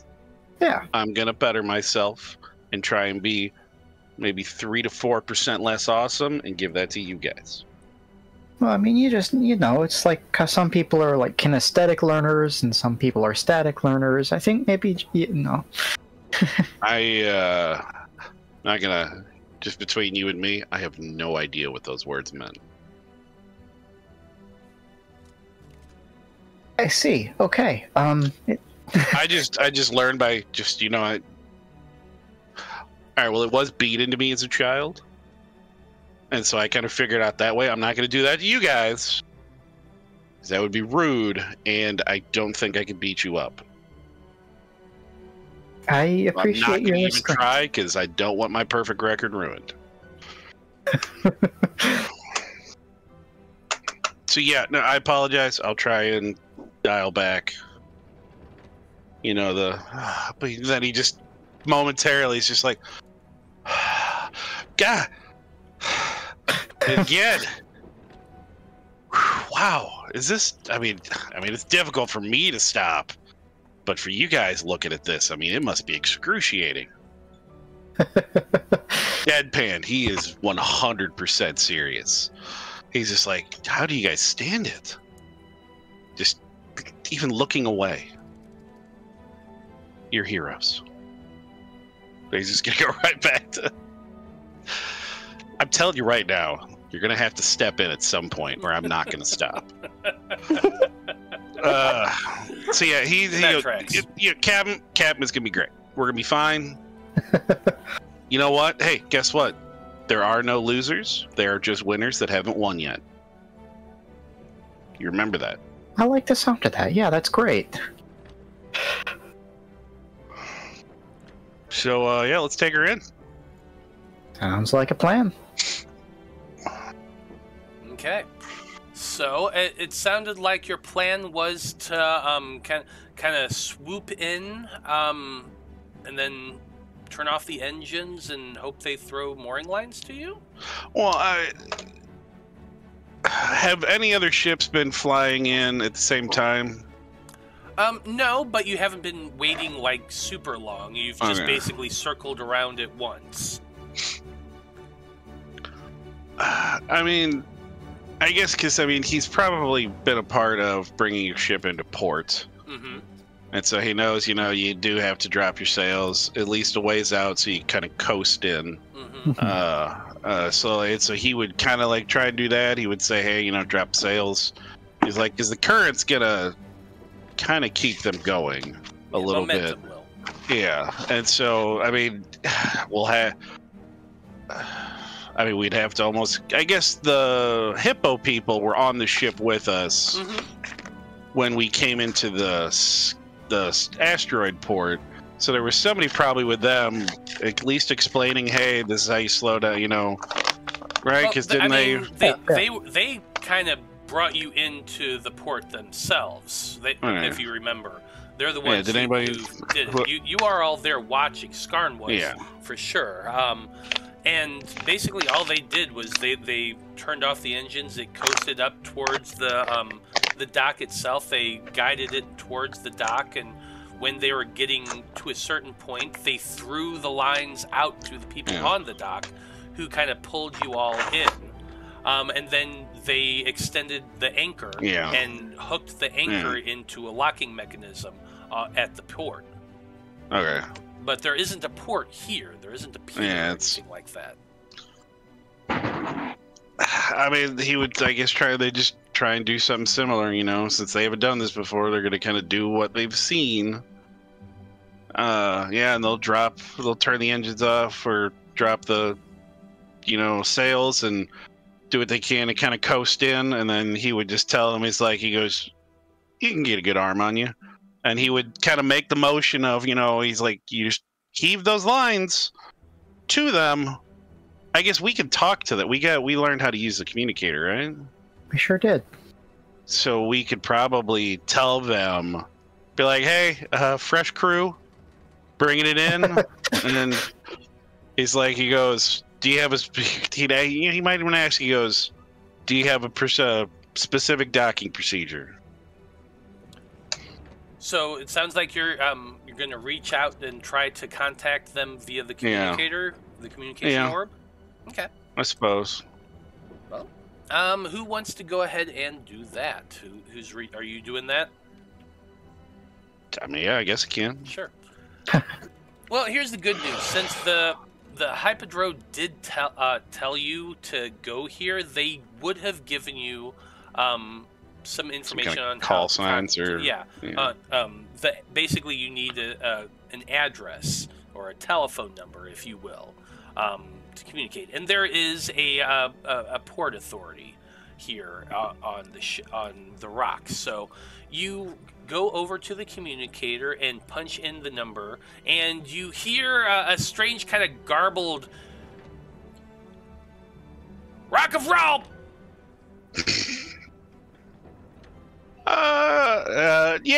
This is First Mate Zolos of the Wayfinder. We were told to contact you by what was his last name? The Colonel's last name? Natterjack.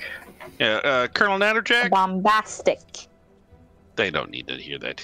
Zolos, even Zolos is like, he goes, the bombastic.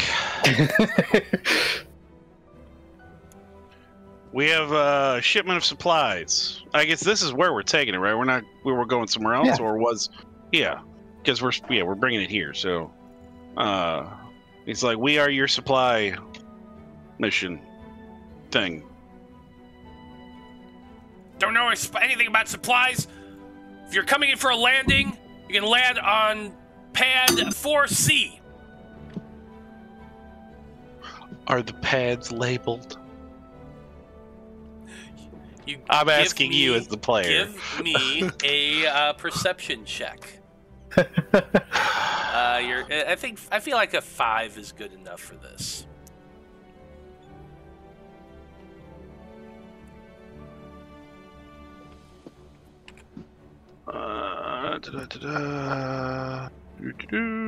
We said a 5. All right. Yeah. You go over to the window and glance out, looking over the side of the ship towards the asteroid itself. At first, you don't see anything labeled or anything like that. You can see the other ships that are landed on the rock itself, but you don't see any labeling system. And you're getting ready to, like, complain, like, where the hell am I going to go? But as you turn, you see another spotlight turn on suddenly. And it begins flashing with a green strobing light. You hear over the communicator, "Docking location turned on. Weigh your anchor there." All right, Roger. Over. Thank you. You get nothing but static after that. All right, yeah, he'd kind of like, just like flip it off, like rude. Walk back. He goes, all right. He'd say, Lark. He goes, we're going for flashing green light there. Okay. And he's already, I guess, at this point, would we still? I guess, how far out are we?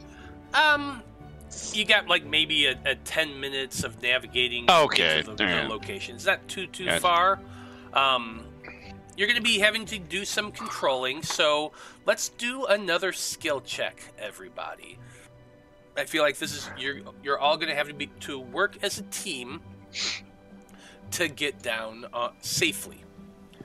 I'm going to need somebody who is piloting the ship. Obviously, that is Lark. I'm going to need somebody who's going to be keeping an eye on the propulsion and also navigating to the correct location. That's going to be you, Zolos. You're also going to be needing to make sure that somebody's watching the radar so that nothing, like no other ships might come in and bump you, or any flying debris or anything is out there. Somebody always wants to watch the radar when you're either taking off or landing. And then the last thing, somebody's going to need to be waiting at the wheel for the anchor, to drop anchor when you reach the proper location. Now, you can see that the wheel for the anchor is located right here out on the main deck, towards the bow of the ship. So one person's going to have to stand there, grab onto that wheel spoke, and push it to drop the anchor. So, 4 people, 4 rolls. Lark, make me your piloting check. Zolos, make me your navigation check. And then I need 2 people to I need somebody to make a radar check and some people to make a reflex check. Waiting, which is just basically hitting the wheel at the right moment to drop the anchor. Okay. What's the difficulty? Based on our relative histories, it makes more sense for the dock to be on radar, so... Okay. All of your difficulties are a 5. Okay.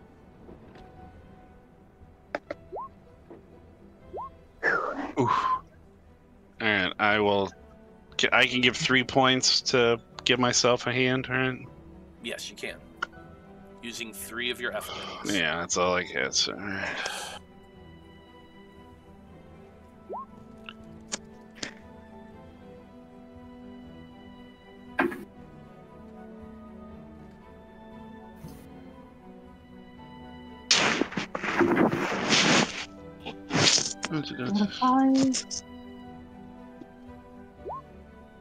Yep. Mm.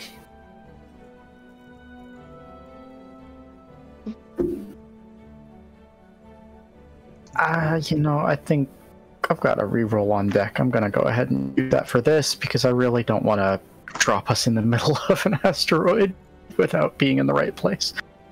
That's fair. That's fair. Go ahead and use that random ramps. Ooh, 10. Gave myself the Stuart Smalley, and I got a 4 this time. Somebody knows what I'm talking about. I do know that one. You're good enough. You're smart enough. And gosh darn it, people like you. Mm-hmm. It's the best fucking SNL character movie they've ever done. Okay. Okay. Well, the good news is 3 out of 4 of you did succeed. Lark, rolling that nat 1 is actually what's going to pull you all through this. So, Lark is on the wheel, navigating the ship. Zolos, you are next to her, controlling the propulsion. You have to drop the engines off at just the right moment. That way you can coast to the area for Skarn to drop anchor. Dr. Bloom, you are watching that radar, and fortunately for you, as you're watching, nothing seems to be out there in space that might hit you. You call out a couple times to make some slight course adjustments, but nothing too insane, and Lark is easily able to do this. Now, at the last moment, Skarn, you're watching the ship coast in, waiting for that perfect moment. Unfortunately, with your 8, you do miss the mark and drop the anchor early. You hit the post, your anchor goes flying down. You hear this crunch and a thud, but luckily Lark, with that nat 1, has been controlling the ship so perfectly well that the anchor didn't drop on another ship. Which could have very easily happened. Instead, your anchor hits a little bit of what looks like industrial machinery that you're not quite sure what it is. It looks sort of like a carpenter's crane, but all made out of metal. It hits the cabin of the thing, makes a pretty big dent, but other than that, doesn't do a whole lot more damage. The anchor then drops off of it and falls onto the ground as a bunch of ground crew are screaming and yelling up at your ship. Mostly, Skarn, you would be able to hear this of, "Watch what you're doing, asshole!" They grab onto the ship about the same time you begin dropping mooring lines towards the ground crew. A few members of the ground crew have grabbed onto the anchor and secured it into a latch system. More people are beginning to grab onto the mooring lines and pull the ship downward. And as that's happening, Skarn, because of the training you've all received, you would know that you would have to go over to the wheel and begin cranking it once again to help pull the ship downward. Well, at least that's a thing I can do right, probably. Walking in a circle's not beyond me, I hope. It's a laborious effort. to bring a flying ship down onto the ground. But fortunately, the people who run the station fairly used to ships coming in and out, and so with the small ground team that's working there, and a little bit of time and patience, you are able to land your ship on the Rock of Ral. Once the ship touches ground, the ground crew begins securing those lines on these. Basically, they're just big oak posts that you wrap the ropes around. But they do this to secure the ship, and a couple people also extend a gangplank up to the deck of the ship. Skarn, by the time you finish completing pushing the wheel and locking it into place, you see that there are two individuals walking up the gangplank up to the deck of the ship. The first, he looks humanoid. One head, 2 arms, 2 legs, basic general body shape. He's wearing very, very heavy armor. Looks like an odd and sort of modified version of full plate, except it's lacquered black and silver. This whole outfit kind of covers his whole body, leaving little more than his eyes and his mouth visible through slits in a very large, almost bug-like looking helmet. The person who is next to him, however, looks much more common to your eyes. He appears to be a gnome. Short of stature, a little about 3.5 feet tall, large bulbous nose, tapered pointed ears. He has very greasy black hair that's kind of swept to one side as a bit of a comb over to cover up a otherwise balding head. He's wearing long robes that kind of drag and trail off behind him, and he's carrying what appears to be a clipboard with parchment and a quill in another hand. He looks about as he jumps down onto the deck of your ship, and the dude in full armor just kind of stands there crossing his arms and looks back and forth. Now, Skarn, you are the only person on the deck at this point. The rest of you are currently in the cabin, and so the gnome looks back and forth, looks you up and down, looks at you again, shrugs, and then walks towards you.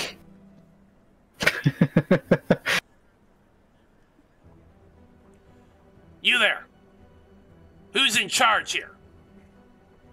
I suppose that would be me. Hi, Captain Ganister, I guess? At this statement, you see the gnome look down and write something on his clipboard. Ganister. I don't have a Ganister on my list for today. What ship is this? That's... the Wayfinder? Wayfinder. I wouldn't be surprised if we're not on your list. We just named it, like, last week. He kind of puckers his lips a little bit at that statement. Now, for the rest of you, Dr. Bloom, Zolos, and Lark, the three of you are in the cabin, and you would have seen the same things I've just described.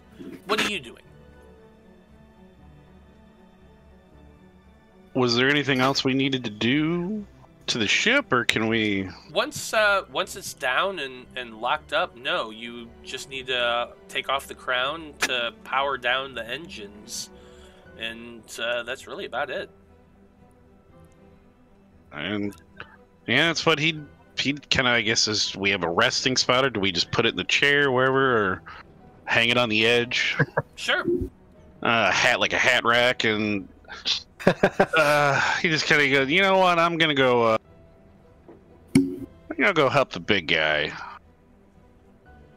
I have a feeling they might need my honeyed words. They trip themselves up sometimes. And that little one, he's just gonna kind of like side eye Lark. He's like, y'all could be fierce. He knows you're different races, but he's like, he goes, those little ones. He's like, don't mess with the little ones.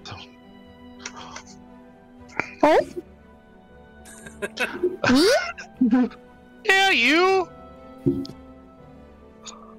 I know you like to think that you're a meek little creature, but no, I've seen some bloodthirst from you. You make up for your size in your... He's gonna like motion, like stabbing. He's like, you make up for it, don't worry.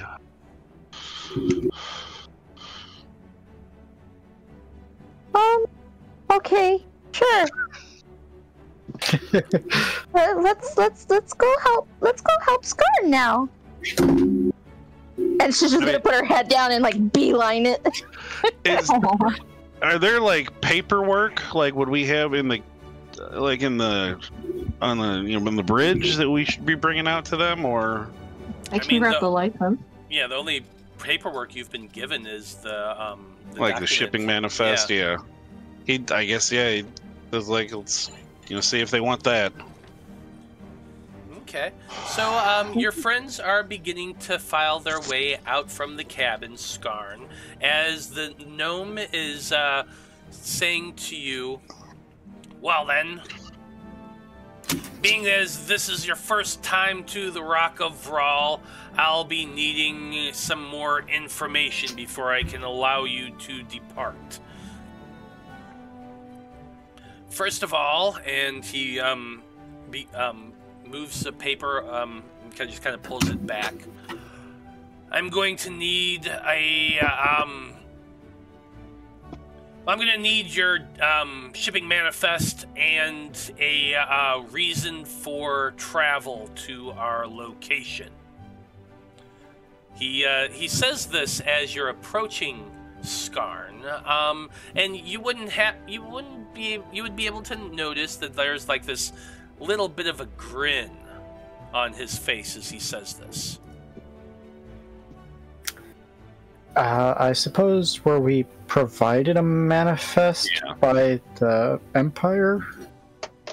Mm-hmm. Doc's bringing it out. Yeah. Okay. You have a little bit. Basically, what you were given is a list that basically just says how many crates you have. The details of what's in them are non-existent. Oh, god damn it. We're smugglers. Hey, I wanted to be a pirate! Were we given a name of who we were delivering to? Yes. Yes, you were. Okay. It's a good thing Doc's got that unlock, because must not been paying attention.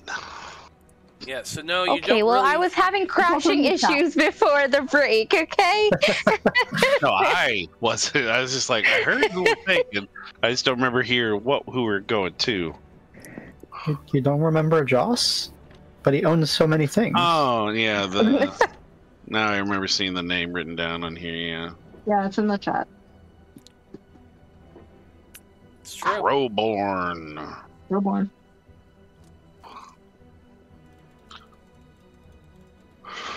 So what are you doing? He's asked for a manifest and reason for being here. I guess reason for being here is delivering supplies for the Gyfferellian Empire, I guess? I don't... We're not, like,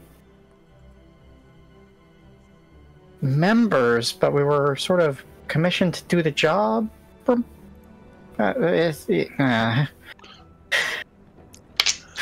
gnome kind of raises an eyebrow at this.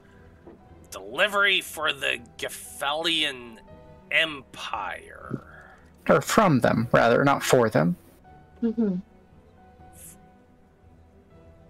He just looks down and begins making another note on his clipboard. And I guess the manifest would be up in the cabin unless they're bringing it down here, so... I just hand it to you. Oh, perfect. Thank you. Thank you very much. The gnome will take the manifest that you're given and give it another look, and then he looks up at you again, Skarn. You've never done this before, have you, kid? It's pretty obvious, huh? To say the least. He hands you back the piece of paper and he says, I'm going to need 200 gold pieces.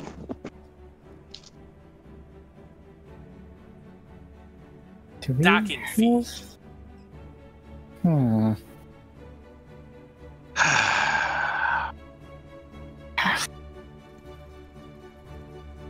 think we'll have to look through our stuff and see if we have that. 200? Seems a little steep, sir. It's a bit of a tall price, don't you think?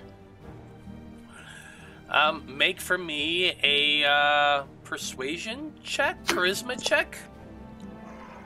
What's my difficulty?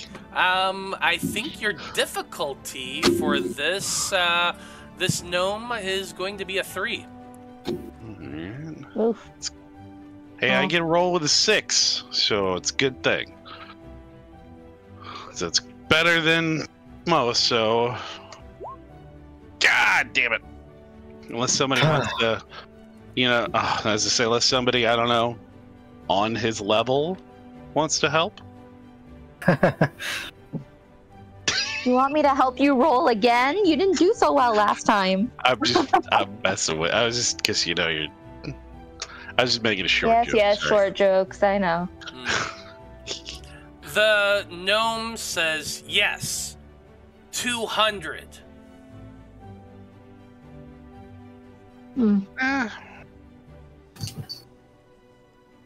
Taking advantage of us.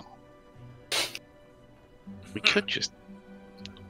And we definitely were informed that we would be paying a docking fee, right? Well, no, a docking fee is normal. For some, I mean, if you bring a ship into port, you got to pay a docking fee. Well, sure. I mean, Not all those something workers just get paid. exorbitant. No. Our little friend here is trying to take advantage of Skarn as a new captain. And Skarn's got such a sweet disposition. No offense. Probably Why would easy. that be offensive? I'm just saying, you might be. That was a really nice thing to say. People can take advantage of sweet people, though. Advantage, huh? Advantage. And as he says this, he snaps his fingers. The man in the full plate armor stands a little straighter and stretches his shoulders a little bit before placing his hand on what you're now noticing is a very long scimitar that is on his side. He kind of sweeps back his cloak a little bit, and you can see the hilt of this that he places his hands upon as he steps closer to stand behind the gnome. The gnome says to you, "Listen, kid, you clearly don't know how things are done here. This isn't some empire where you can just throw the weight of the military around. You're in Wildspace territory. You show up here unannounced, fly in like a bunch of jackasses, dent one of my loaders. 200 is a modest price. In fact, I think that 200 is a paltry sum. Your price has gone up to 300 gold pieces. I thought I flew okay. No, you did great. That was my. I did a bad thing. Oh.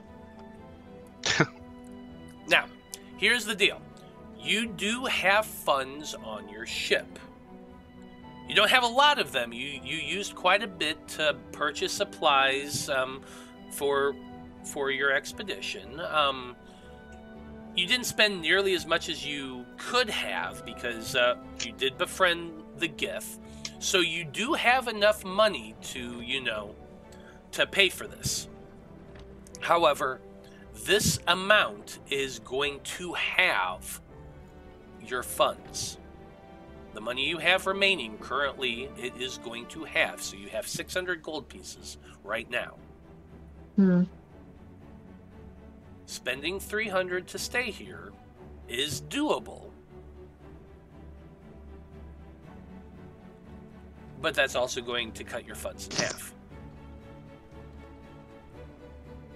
So that's the information you know, but the gnome was unimpressed by Zolos and is absolutely demanding that you pay for the damages to the loader, as well as rights to remain where you are. So, where do you go from here? Well, I suppose let me head up to the cabin and collect the funds. Sorry, just a moment. Did Nigel the Bombastic, did he tell us if, this was a paying job, or was this something that we were doing? We got paid in being shown how to use the ship. Yeah. Yeah, Yes. okay. Yeah, pretty much. That's what I figured. Okay, cool. Correct. Okay. Well. Oh boy.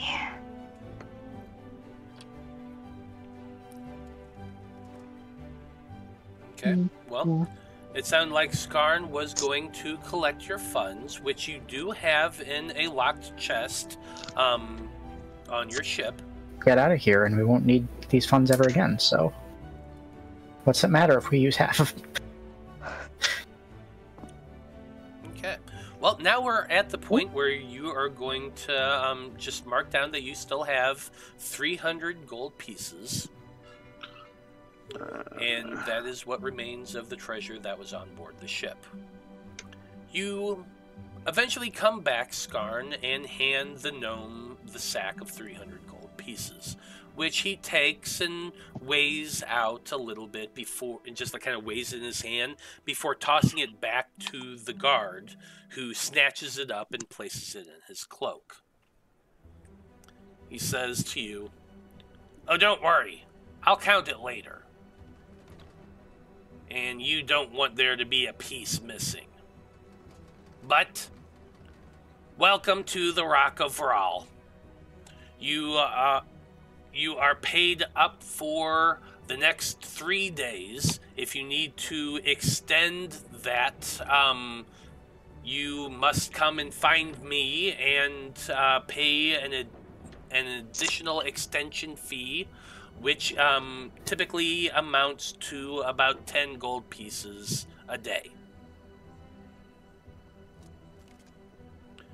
If your business is concluded in that time, you don't need to worry about it. Other than that, we provide security for the vessels that are in our location. Nobody will board your ship. You don't need to worry about that. Our security is top-notch here. And none of our people nobody. will... You're far traveling.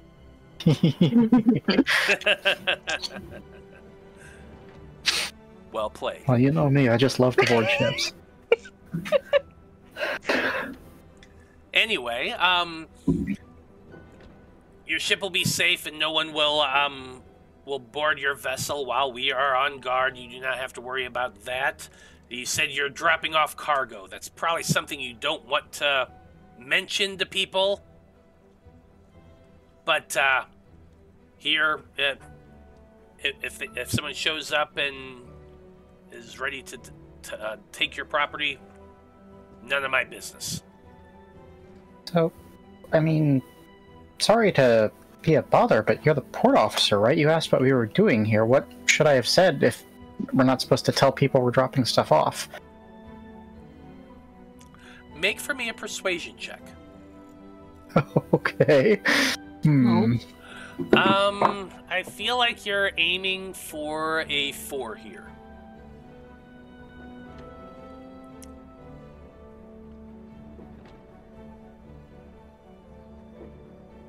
Okay.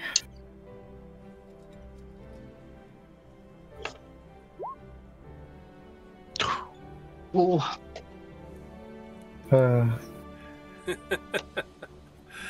That's a 6, unfortunately. The gnome replies to you, What do you think this is? A school to learn how to be a criminal? No! Get the fuck off my... Get the fuck out of here! I got better things to do. Cap, you gotta learn to lie better. Until, I think, 3 weeks ago, I had never talked to anyone who wasn't a soldier in my entire life. I don't know how to do these things. It's alright, we'll work on that. The gnome walks away from your group, shaking his head. He mutters something to the soldier, who turns and looks at all of you, and does this thing where, like, he cracks his knuckles, very, very obvious, and then just kind of points at each one of you before turning and following his employer off of your ship. Oh. When his finger gets the Zolos, he's just gonna be like, just blow him a kiss. With a wink. I like, me personally, I just want there to be a little bit of pink on the guy's helmet as he's walking away. Yes, please.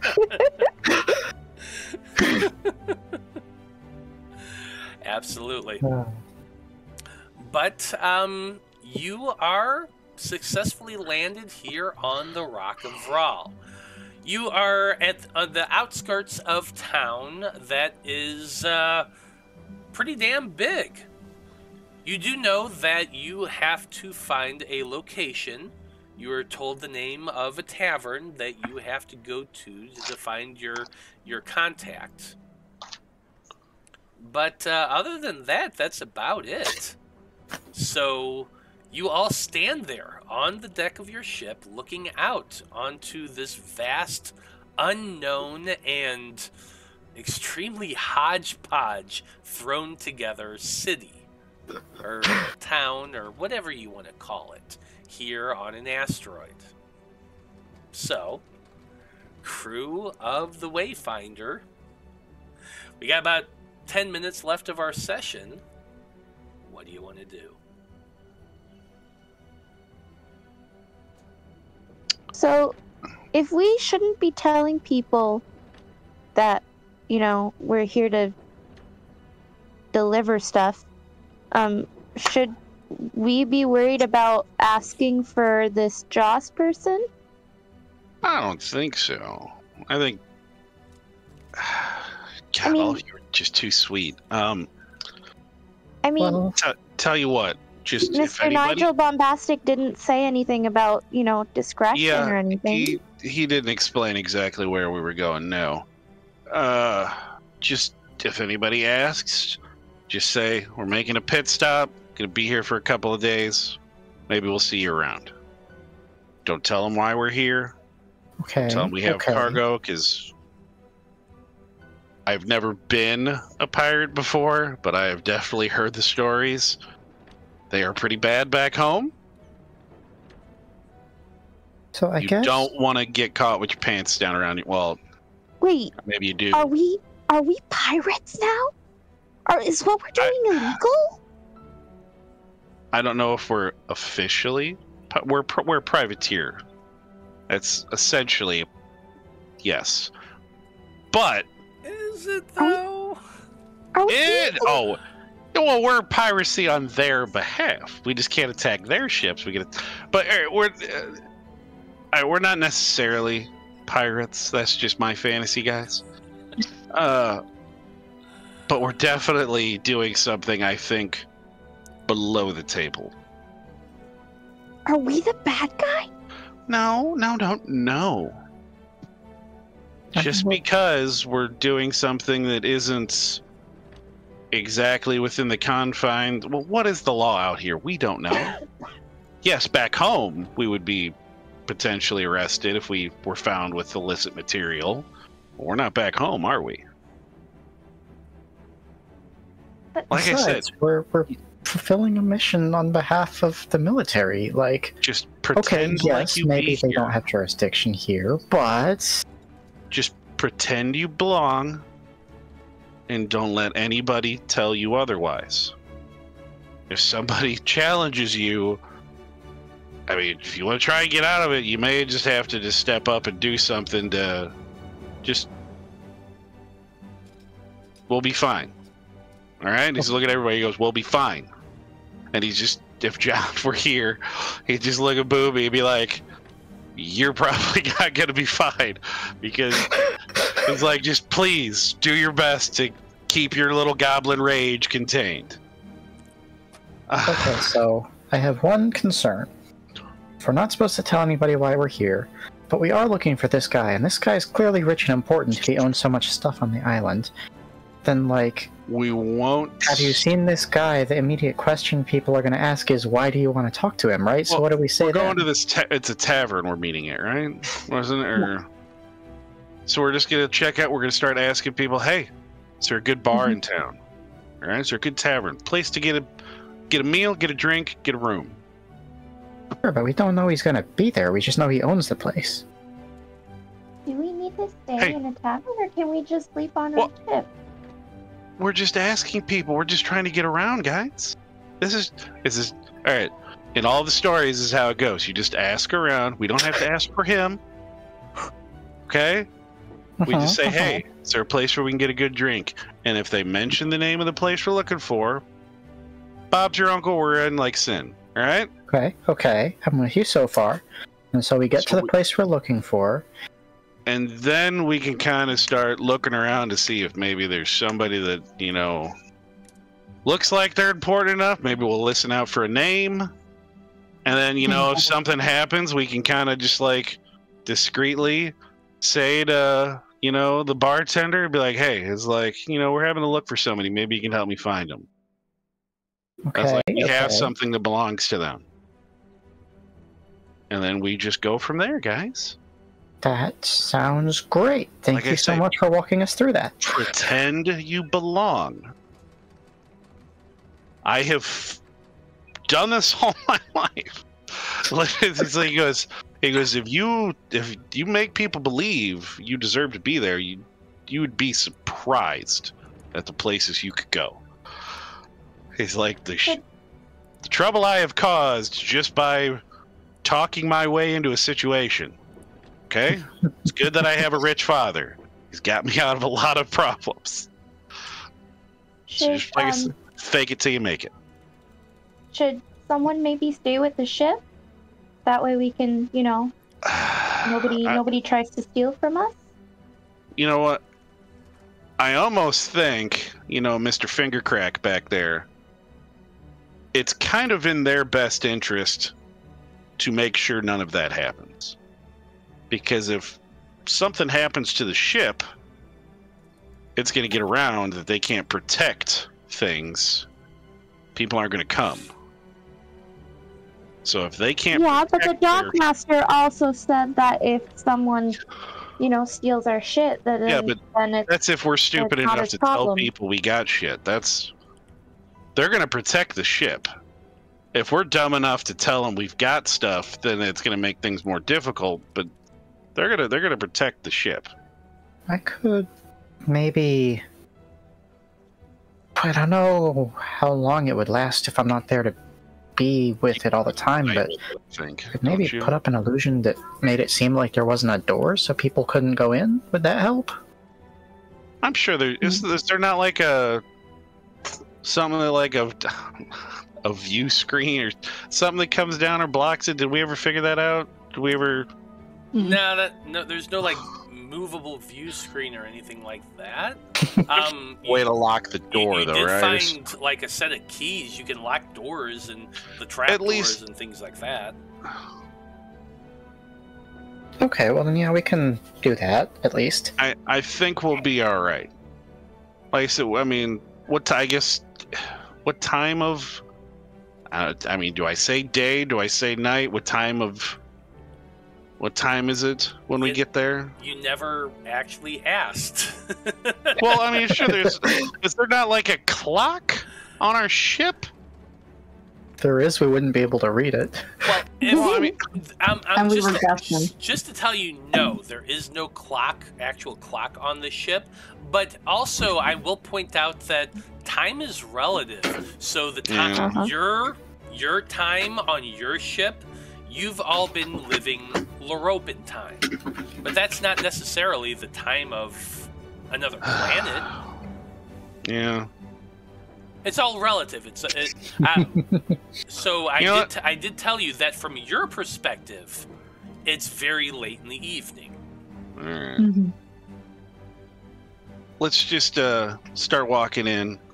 We'll ask some people on the dock. Hey, do you know of a good place we can get a drink and something to eat? Sounds like a plan. We'll go from there. Yeah, absolutely. You all make your way down the gangplank and out of the docks into the city itself. You can pause and ask the crew people, hey, where's a good bar? And they will tell you that the best bar in the city is the opposite Armadillo, a location in the northern quarter of the city. Is that where we need to go? No. Oh, shit. Well, while we're going there... I mean, it might be. We can start looking around. Did they not tell us the name of the place we needed to go? I thought we got the name of the guy. So we got the name of we have Jas Croburn's name, and we have one of the taverns, but I will also say that he or they own multiple properties. So there might be a chance that we will still run into this person, but it wasn't the initial tavern name we were given. Alright. Well, what was the name of the tavern we do know? It's the Rat. What is it I wrote down? It is the Rock. Was that right? I might have misheard it. It was the Rock Rat. The Rat what? Rock Rat. ROCKRAT. Be like, wait, friend of yours? No. Look at Skarn and be like, Rock Rat? He's making a bad joke. You know what? I don't know. Tell you what, we'll check out this opposite Armadillo place. We'll keep an eye out for the Rock Rat. We'll go from there. Alrighty. Or you know, when we get there, we'll ask them, like, hey, you know what? Someone told us to look up an old friend of theirs, and we'll mention the name. You know, you got to drop it in casual. Casual. Okay. Good to know. Knowing that he's got a bunch of neurotic people on board that all have some form of social anxiety. You got Boomy that hates authority. You got Skarn that's very sweet, but a little unsure of themselves. It's got Lark, who is so meek they hide. You know, the Doc's not bad. The Doc hasn't shown a whole lot of... I'm still a neurotic doctor. Like, I don't know what to tell you. So he's just like, "Yes, all right. Just if something important, just let me do the talking. Just Trusting you on it. Believe me. I'll do my best, but yeah, just we'll be fine. We'll be fine. Yeah. It's like, just remember, Definitely. fake it till you make it. He starts. All of his life experiences are coming back. He's like, I should have paid attention to school. And I think that is an excellent place for us to end things for this evening. Our camera pans away from our heroes departing their ship and starting to head towards the city itself. A city so vast and alien and different that who knows what the crew will discover once they arrive there. But at least their goal is firm. Gotta track down the rock rat. So, we'll see whether or not they're able to do that next time on Æther-Shanties. Well done, everybody. You survived another day. So proud of you. Making it sound like it's one of those fucking survival horror games where you have to make it like 7 days without dying or something. I mean, you're literally in space aboard a fucking boat. If that's not we only survival, sort of know how to steer. yeah. If that's not survival horror, I don't know what is. But anyway, as always, we like to go around the table and tell everyone who they are and where we can find them on the internet. But before we get into that, I just want to say thank you to everyone who watched this evening. We very much appreciate you hanging out with us and watching as we go through this insanity of a journey. It's been a lot of fun so far, and I can't wait to see where you all go from here. So, let's go ahead and go around the table, and since nobody, you're the one who did the recap today, why don't you go first? Fair enough. I am Nobody, and I can be found on Twitter and Blue Sky at Nobody Adams. That's Adams with 2 Ds. I do a whole bunch of stuff, but I'm not actually going to plug any of my stuff this week. I'd actually like to throw a plug to Fight Opera. My girlfriend, the incredible Fabi Garza, is going to be wrestling with them this Saturday, June 22nd, in Austin. It's a free show if you're in the area, and it's also going to be live streamed on Twitch.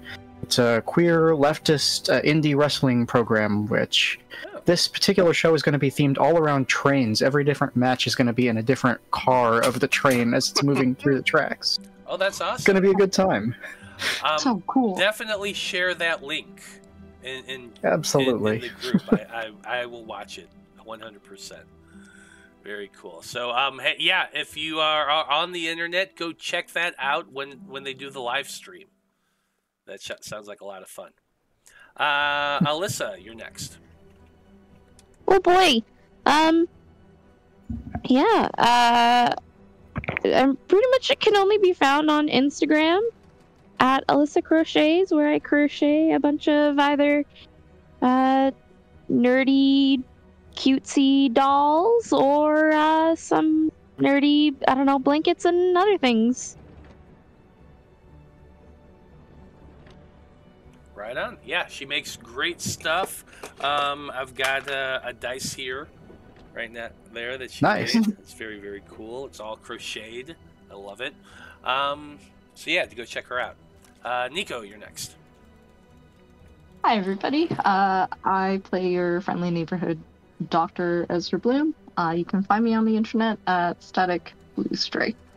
That's it for me. That's it. Joe, you're next. Well, I was Zolos Vohnagath tonight, and I had too much fun tonight, so that was good. And Wednesday of the same week, I am Corwin Oliver Goodwood for the Curse Strahd campaign. He did get the kill on the captain of the guard, the sheriff. So yeah, he's the best one of the group. Let's just say that. I'm not, obviously. So just come watch us Wednesday. We're going to see if we can get away with having killed the town's, the captain of the guard, the sheriff. We'll see what happens. But I'm Blood from Stone on Twitter. Come on and say hi. And this is another thing that Alyssa has made. This is my character Blood from a Stone from our Fab 5 campaign. He's adorable. He's got little cat ears. He uses a backseat. It is awesome. Yep. And if you're curious about the Fab 5, you can always go watch all of our previous content on our YouTube channel, which is youtube.com/randomrhapsody. The whole series is on there. So go check that out. Well, as always, I am Matthew R. Dawson, your friendly neighborhood host and game master here on the network. You can always find me here every Monday and Wednesday. You can occasionally find me on, well, a lot of other places. Sometimes I'm on All on the Table RPG. Sometimes I'm on Lost Caravan RPG. Sometimes I'm on the Bard Network, Bard Rock. Can't talk. I'm on the Bard Rock Cafe network every so often, and a lot of other random places. So go check all of those places out. Those are all friends of the show. Support them and support us as well. If you like our content, please please follow us or subscribe. Please leave a comment and tell us how awesome we are, or just a comment telling us anything. I don't care. But any little bit helps. You can also find me on at Scruffy Wanderer on the tweets and the Instas. You can follow us on all of our Instas and everywhere else. And so please do.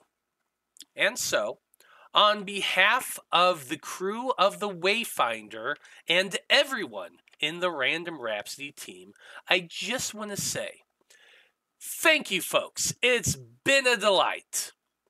So long, good luck, and until next time, may the winds of Aether ever fill your sails. And good night.